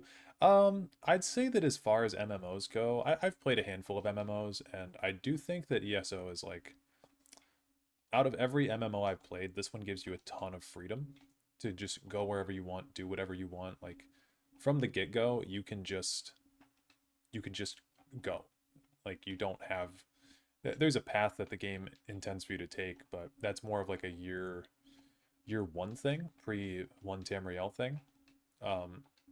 This game literally lets you do whatever you want from the get-go. I mean, you have to get to level 10. That's like a break point for doing a lot of stuff. Really, level 50 is where the game opens up like crazy, because you get access to champion points, which are these things here. They let you further specify your build. But yeah, you can kind of do whatever you want. I think ESO is a good MMO. It's a very shoddy Elder Scrolls game sometimes.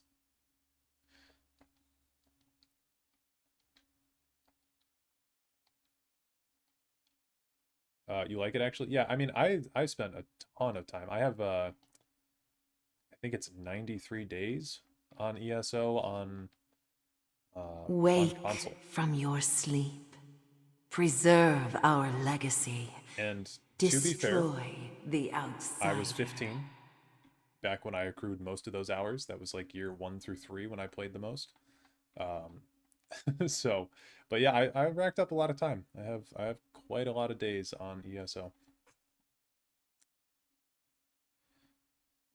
Seems like such a slow starting game to me. It can be.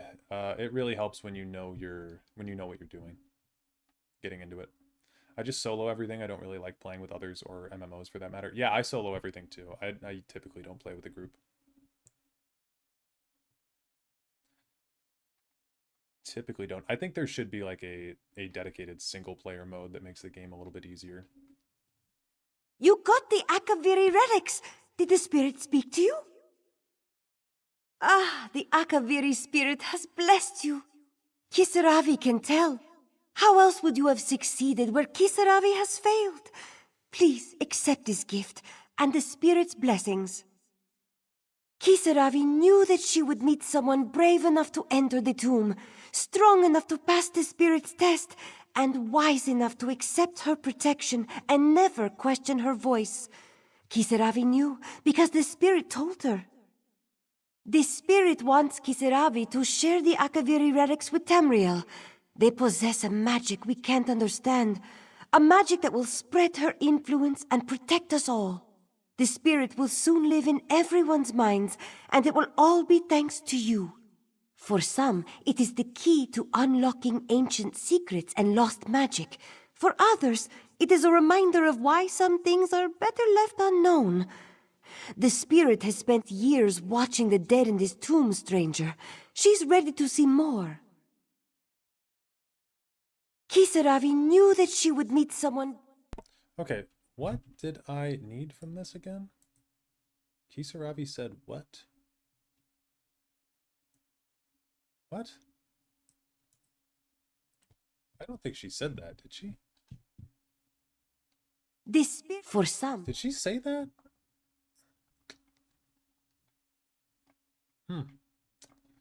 Maybe I will have to redo this quest on another character. I got 7 more. I'd pay fat stacks for ES solo. You'd have to call it something else at that point. I think that you could keep the online mechanics for trading in the game, and it would still be fine. I don't really play this game with people all that much. I mean, I do like my dungeons and stuff, but I think there should be an option for the overworld stuff to be turned to a solo scaling for difficulty. Okay, there's one final thing that I have to do, and I really hope I don't have to pay for it, but I might have to.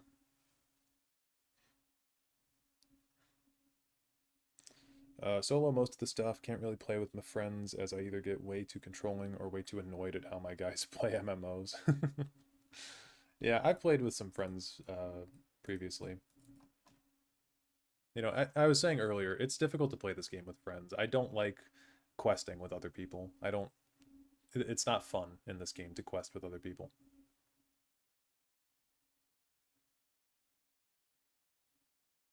think her dialogue changes based off minor differences between characters?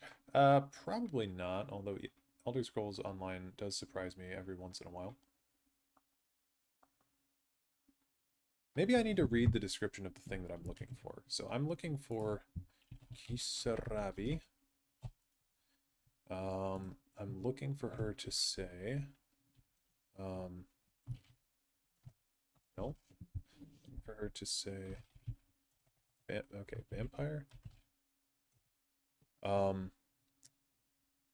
So... brought you here. I was looking for this. Some say their ancestors were eaten by a race of vampiric serpents. Others say they were merely captured. I don't remember hearing her say this, but she must have, because I went through this whole dialogue tree and I got to, I'll enter the tomb and bring back the relics, right? Yeah, no, I must have just missed it, but I think I got it. So we have that, and then we're looking for... what else? Avita Pitio, got her.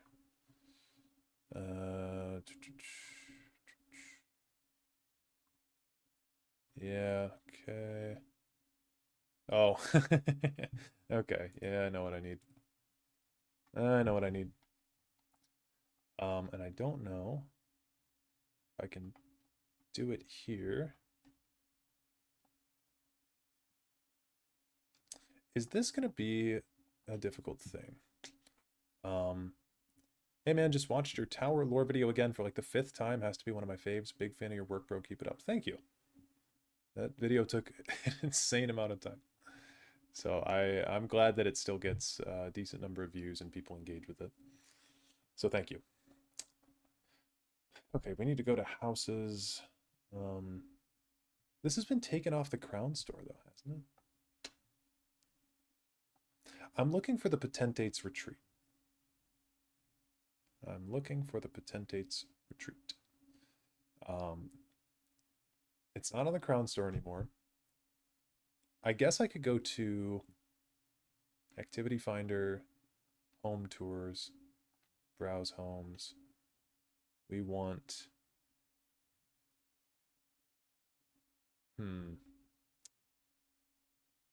maybe lore friendly? Maybe the tag I search for. Grand Gallery. I'm gonna look for someone who's got this. If anyone in chat right now has the Potentate's retreat as a house, please let me know, and I will travel to you. Travel to your house.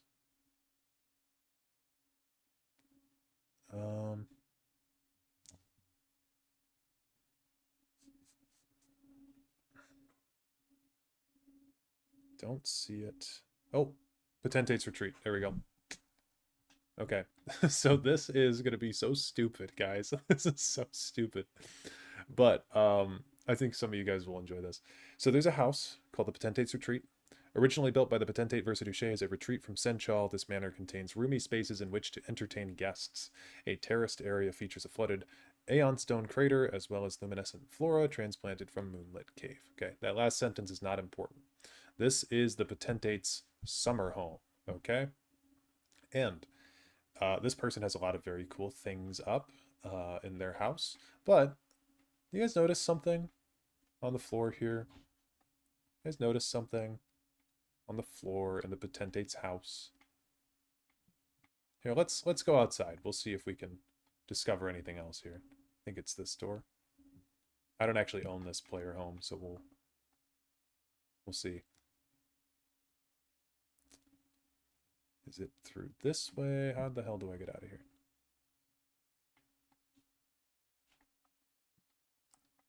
Where's the door? Is it down here? Oh no, it is down here. Yeah, okay. Oh, hey, what's this? What are these? That's so bizarre.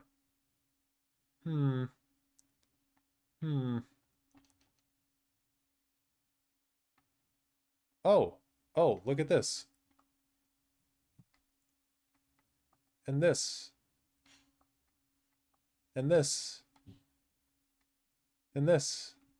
Okay, so my point here is that if the potentate was a snake man, why does he have so many stairs in his house?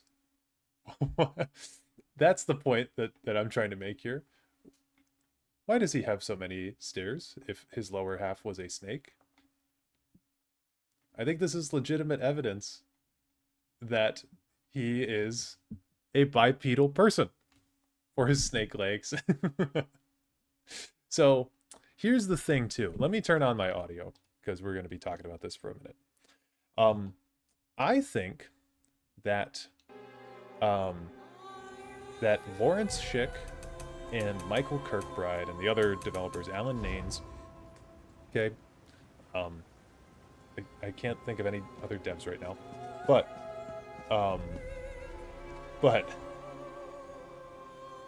I think that there was a fundamental misunderstanding between Lawrence Schick's interpretation of the Tsaesci and Michael Kirkbride's. Just at the end of the day, Lawrence Schick actually worked on ESO for a long time, up until the Elsewhere chapter. This was the last thing that he worked on, okay? So I don't know how much had to go by him in development, but this is part of the Elsewhere chapter. I believe Potentate's Retreat was part of the Elsewhere chapter. He probably had to get an okay for that load screen, or someone had to get an okay from him for that load screen. Probably had to look at this for a minute, right? I mean, bro, I thought you were talking about the stairs having the same model over and over? No. No. It goes far deeper than this, my friends. This is how much, like, excruciating detail I went into for this video, okay? I was looking at the goddamn stairs in his house, in ESO. So, yeah, I'm actually gonna get, I think I can go into screenshot mode and walk around and get some B-roll of in here.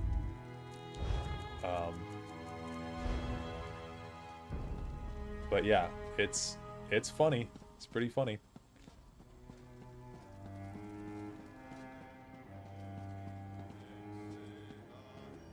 So stairs here.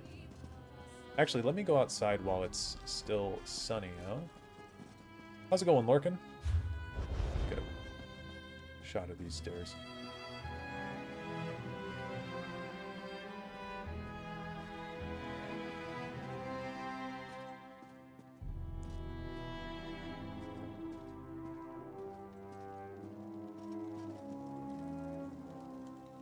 Around.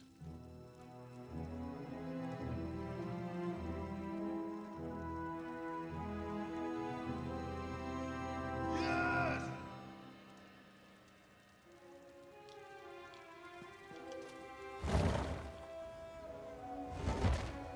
And we'll get more videos here.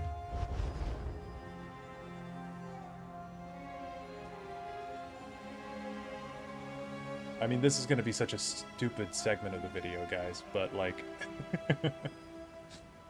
I think it's evidence enough. It's at least evidence that they had very different opinions on how the Tsaesci were.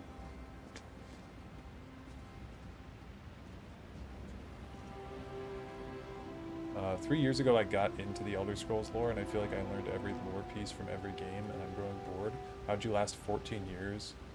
Where you're stuck in 4th Era 201, and the only new lore is from ESO. It's tough. It's gotten really tough, but stuff like this is very entertaining. I feel like I've learned a lot doing this. I feel like I've learned quite a lot, honestly, in the past 3 years-ish since I've been doing my YouTube channel. I've learned a lot more than I ever did, and there's still so much that I don't know about Elder Scrolls lore. Like, I'm more than a casual fan, obviously. I've been a fan of this series for a very long time, but taking the lore as seriously as I've had to for the past while now is, like, very interesting, because there's a lot of blank spots that I don't know about. There's a lot of blank spots that I've found that I'm like, wow, I'm surprised that the writers didn't even think about that, which is disappointing at times to see. But yeah, there's a lot of cool stuff like that. Okay, what I need to do now is go to a specific dungeon, and I'll see if I have it unlocked. I don't. I don't have it unlocked. So unfortunately, how many crowns do I have? I have 1,000 crowns. I need to get in there. I don't think I have enough crowns to get in. I need to get the... is it Dragonhood? No, that's the zone. It's not Wrathstone, it's Scalebreaker. And it's not the Lair of Marsalok, it's the Moongrave Fane, I believe. Let me double check.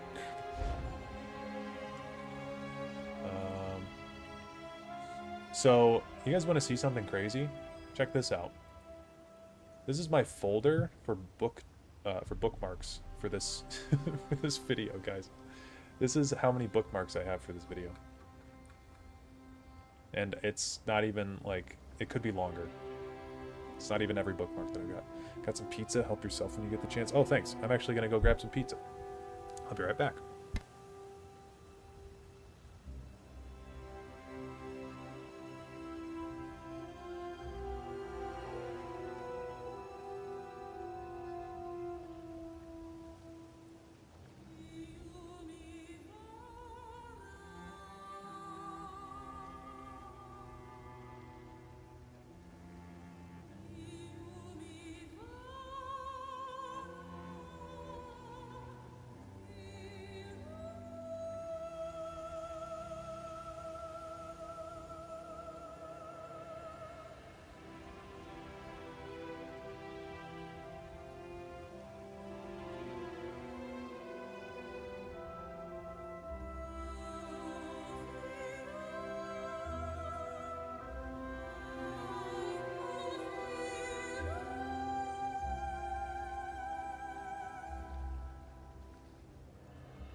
Okay. I'm back. Assassin's Creed Silly Man jump scare. Yeah. Okay. I bought crowns. I think I have to log out, then log back in.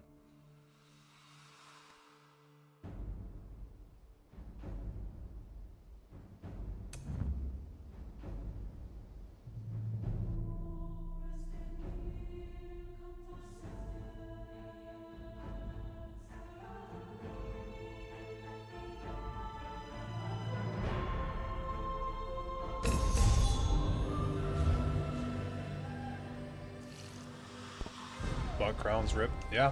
It's not my proudest moment. Pay to win more. This is for you guys, okay? This is for your entertainment.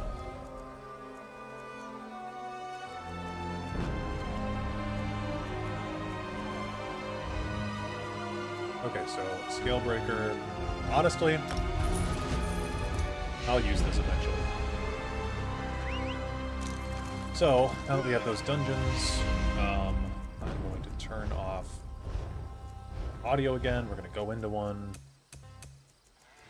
We will keep the voice dialogue still on, but we are going to go into Moongrave Fane. I've done this dungeon before, but this was back when I was a wee lad and I didn't understand the lore significance of it. So I've done this a while ago. I don't really like this dungeon that much. But we're gonna head in there. Dungeon Finder. I guess I can just travel there. Yeah, I can just travel there now. Should be in... Where is the Moongrave Fane? Is that here? Yeah, okay.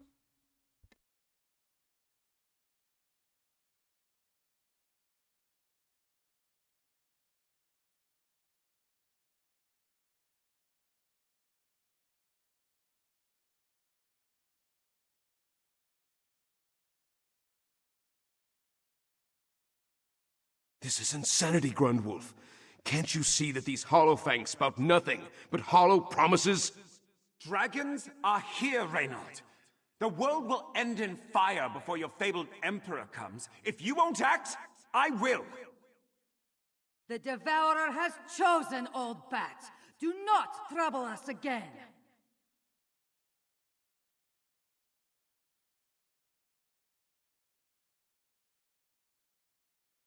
You must not have a fear of vampires to have wandered so close to this den of leeches. If you have quarrel with the Hollowfang clan, know I am not your enemy. In fact, I could use some of that bravery right now. I always thought the Tsaesci as similar to Argonians, but with serpentine qualities. Is there some kind of reference to them having snake bodies? Yes, the verb slither is used to describe them in the 2920 series.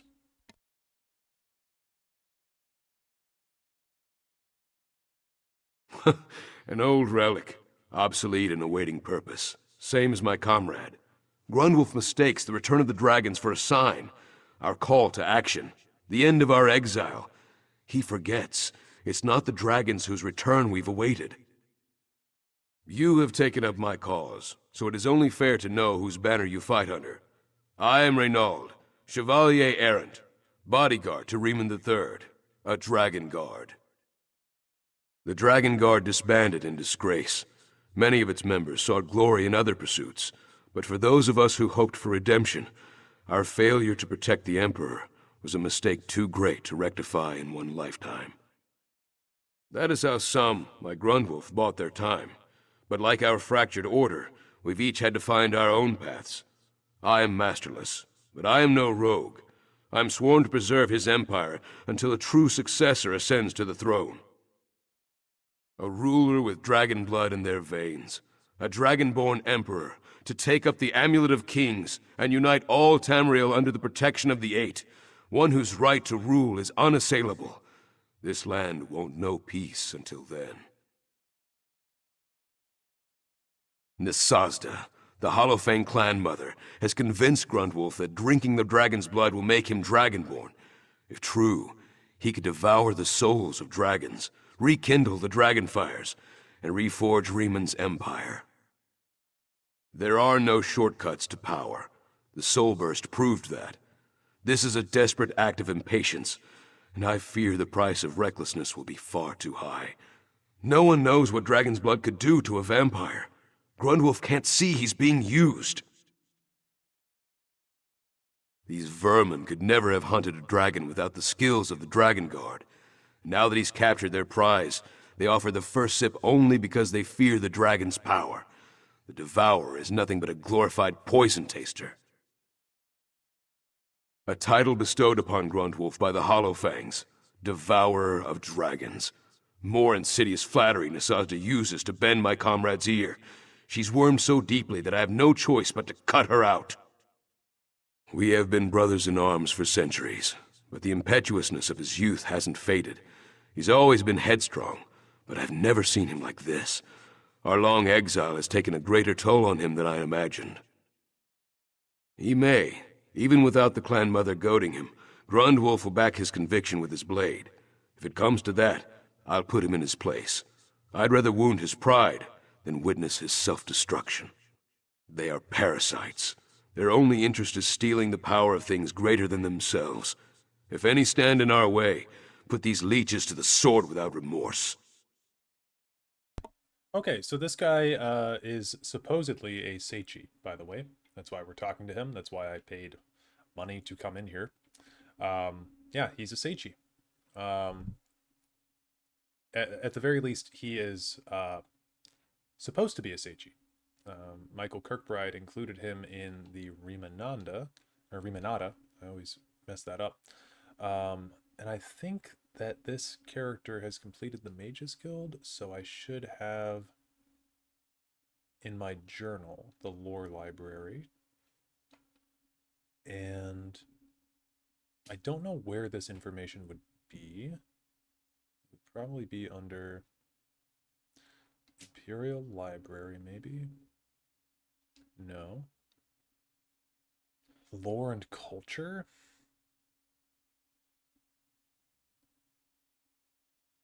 The Rimanata. There we go. The Rimanata Chapter 1. God damn it. Well, in the Rimanata Chapter 2, Chevalier Renaud is directly spoken about. Unfortunately, I don't have Chapter 2 on this character. That is very sad. Wait, he is a Tsaesci, huh? Yeah. Yep. Could the use of slither be more of a figurative or derogatory way to describe their movement rather than literal slithering? I mean, it could be. That book, the 2920 series, seems to be implying that they're snake people, though. It's written by an IRL historian, but not IRL. IRL in-universe historian. And he specifically talks about how he doesn't like to write, so he wouldn't really be using flowery language like that to describe things. But it is historical fiction at the end of the day. But yeah, so Chapter 2 of the Rimanata talks about Chevalier Renaud. He is supposed to be a Tsaesci. We're going to see how far I can get through this dungeon with this build. This build is a solo build. So, oh, this is a vet dungeon, though. I came in here vet. I don't want to do that, because that's going to take up way too much time.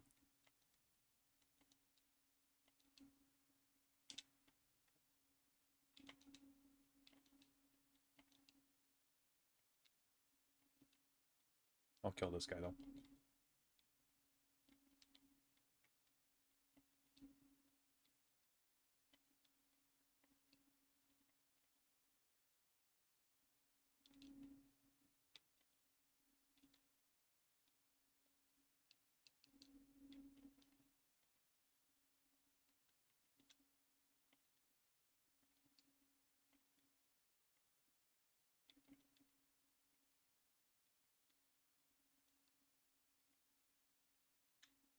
Okay.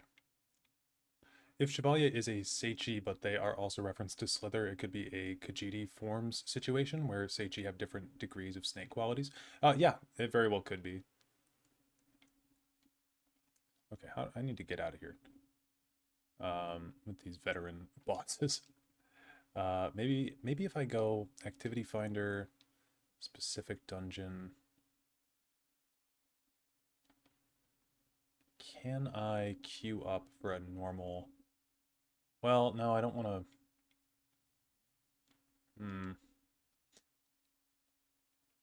This might be something I just have to do on my own time with a group. So, if you guys would be interested in that, maybe I'll do that sometime soon, but I don't think that I have the ability to do that right now. This one does not see the point of such a thing. Does it not entertain? What more reason does Khajiit need? We'll log out here. Is it a toy or a tool? Control the Daedra, or do they control us? They were regular men that figured out how to slither on the ground. Yeah. Like to say they slither is a way to say they're swift. I don't think... so the context... I'll give you guys the context and it'll make more sense for you. Because it really doesn't seem in any way like it could be, you know, interpreted differently. Slither. So... Oh, and let me pull up also the interview with 3 writers. So, Karlovac Townway. Karlovac Townway, author of 2920, The Last Year of the First Era, a historian turned writer whose justly famous series has earned its place in the literary canon of the Empire. And Karlovac goes on to say, I have been a historian for many years and always fascinated by the people and situations of the distant past. I had over the decades done much research on the end of the First Era, the downfall of the Riemann dynasty, and I wanted to share it, and not just with my fellow academics. Writing is a chore for me. I get much more pleasure out of research than putting quill to scroll. But I think it's necessary for people to know whither we came so we might know or guess where we are going. So, that's about the author. Here we have the author saying, the Emperor Riemann III sat on his throne surveying the audience chamber. It was a spectacular sight. Silver ribbons dangled from the rafters, burning cauldrons of sweet herbs simmered in every corner, Pyandenean swallowtails sweeping through the air, singing their songs. When the torches were lit and servants began fanning, the room would be transfigured into a shimmering fantasy land. You could smell the kitchen already, spices and roasts. The potentate Versailles and his son, Severian Chorak, slithered into the room, both bedecked in the headdress and jewelry of the Tsaesci. There was no smile on their golden face, but there seldom was one. The emperor still greeted his trusted advisor with enthusiasm. So that's one mention of slither. If we go to all of the books, I believe it comes up a couple times. His counter-strike met only his heir, as his foe fell flat to the ground and slithered between his legs, tripping him. The prince fell to the ground with a resounding crash. When potentate Versailles spoke, the emperor jumped. How that Akavir could slither across the grass without making a sound was a mystery to him. And let's see.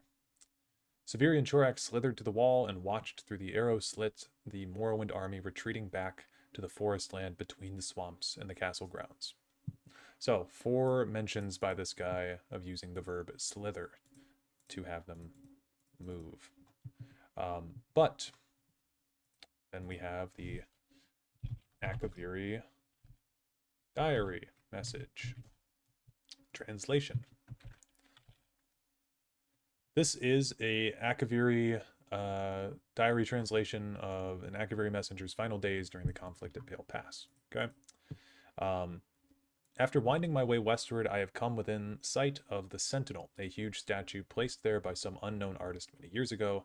It stands watch, blah, blah, blah, blah, blah. Last night I encountered another of our messengers who had been beset by a pack of mountain wolves. His leg was hurt badly, but I managed to help heal it with an ample of medicine I carried with me. Leg. So there's a difference. There's people who might be the snake people, and then there's the actual men.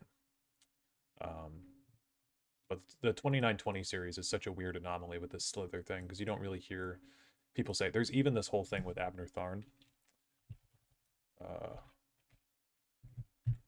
Even this whole thing with Abner Tharn. No, that's not it. Oh, Chronicles. Yeah, there it is. Okay. If I'd had a drake for every petty king or would-be emperor that wanted to get their filthy mittens on the Amulet of Kings, I could purchase Akavir right out from under the scaly feet of those detestable snake people. Now, this could be... How literally do we want to take this, right? Because under their feet is an expression. Like, right out from under their feet. That's an expression. So, is he using this literally to say that they had scaly feet? or has Abner Tharn even seen someone from Akavir before? I don't know. It's weird. And let me head back to Chevalier Renaud, because I think the stuff that I needed from him is all at the end. It's about his skin. Yeah, that's after completing the quest. So I would need to just fully breeze through the quest one day and finish it. So might do that tomorrow.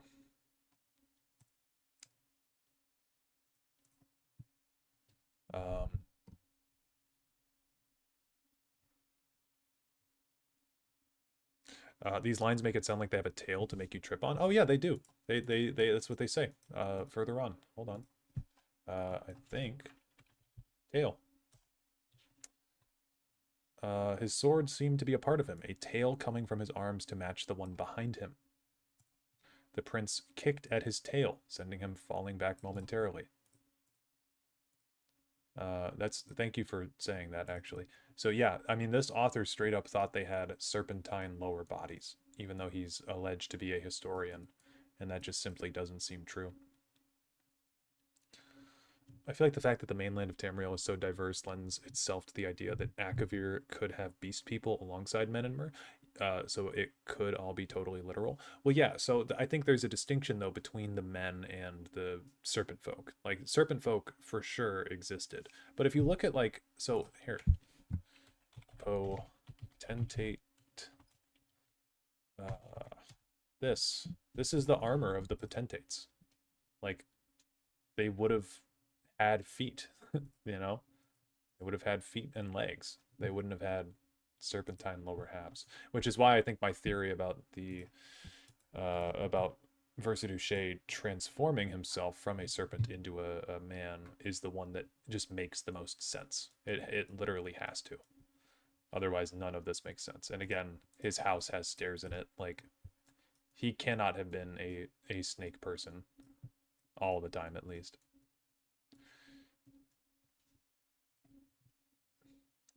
Okay, for the next 40 minutes, I am going to swap games. I'm going to close ESO.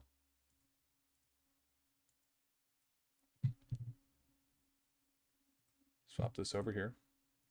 I'm going to close ESO, and I'm going to swap over to For Honor, because I want B-roll of me fighting as the Kensei. Oops. Abner Tharn mistakenly thought an Argonian was a Tsaesci, hence scaly feet. Yeah. But yeah, so that's a lot of the research that I've been doing. Thank you to everybody who... I'd understand if you want to leave now that we're done with that, but if people want to stay and continue chatting, I'm totally down. Uh-oh, For Honor, yeah. I know. I just thought it'd be cool B-roll in the background. It'll be, like, blurry. Let's close this off. I used to religiously play For Honor. Me too, man. Me too. And then I got better.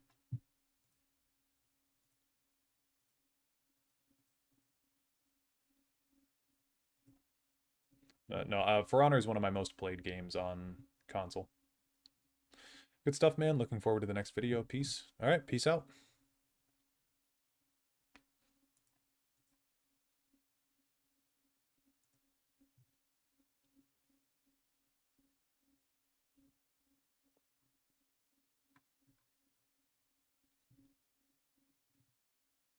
Main Centurion? Hey, another Centurion main in the chat. Hell yeah. I mained Centurion until he got his rework, and because I didn't really like it. And then I mained Highlander and Shaolin because I really liked their their stances. Ancestors, I beg you, forgive me. Our defenses have been broken. They are Okay. inside the walls. All that you built, everything I Why is this an cherished, window? will be annihilated. Come on, For Honor. All is lost. Despair takes a hold of me. Like Tiandi? Tiandi was fun. Okay, I can't skip this, so we'll just watch this, I guess.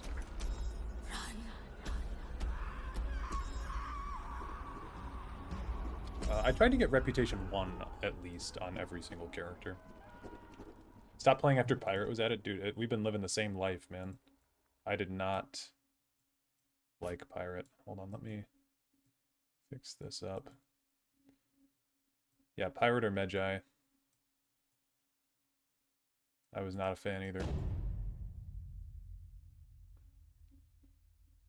But because we're doing, please read carefully. Yeah, sure. Again, the reason that we're doing this is because there's a heavy focus on Japanese culture in the Tsaesci, so I just wanted to get some cool footage of me playing as a samurai in this game in the background. I figured it'd be kind of fun to watch. Oh, some achievements. Okay. Let's see. Oh, wait, my accounts are connected? Oh, dude, my PC account finally connected to my... Oh, okay, you guys are gonna get to see my old characters. Hey, alright, fuck yeah. This is my Centurion, he was Rep 22. I didn't know that I was gonna get a chance to show off what a no-life I am. Yeah, that was my Cent. Haven't played that one in a while. Show off your dude. Yeah, dude, these are all my characters, man. Wait, bro, that almost looks like mine. Crazy, man. Here's my Warden. I think I have one that looks like Pelinal. No, I don't. Very sad. I mostly played the Knights. I have the Skull Helmet. I was never a big fan of the Skull Helmet. It was a little bit edgy. I loved when they gave him a face, though, because I tried to make one that just looked like a normal Roman. Okay. My Black Prior. Super edgy. Super edgy. I did not like Warmonger. I was always so bad with her.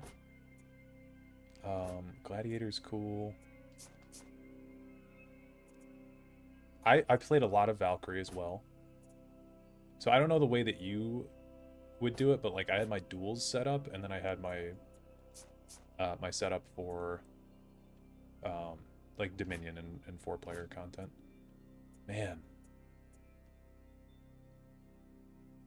This is crazy. I'm so glad that they made it so that way you can have both now. That's crazy.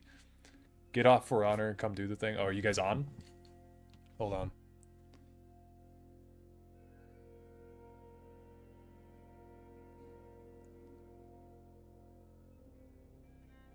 All right. It's time for me to go, boys and girls. But this was fun. This was very fun.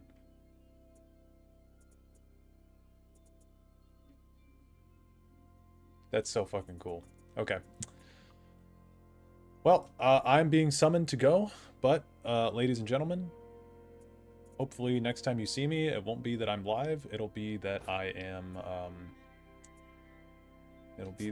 releasing a video for you guys to watch. So, see you guys all later, and yeah, talk to you in the next one. Going to the bars? No, not going to bars. All right, peace out, everybody.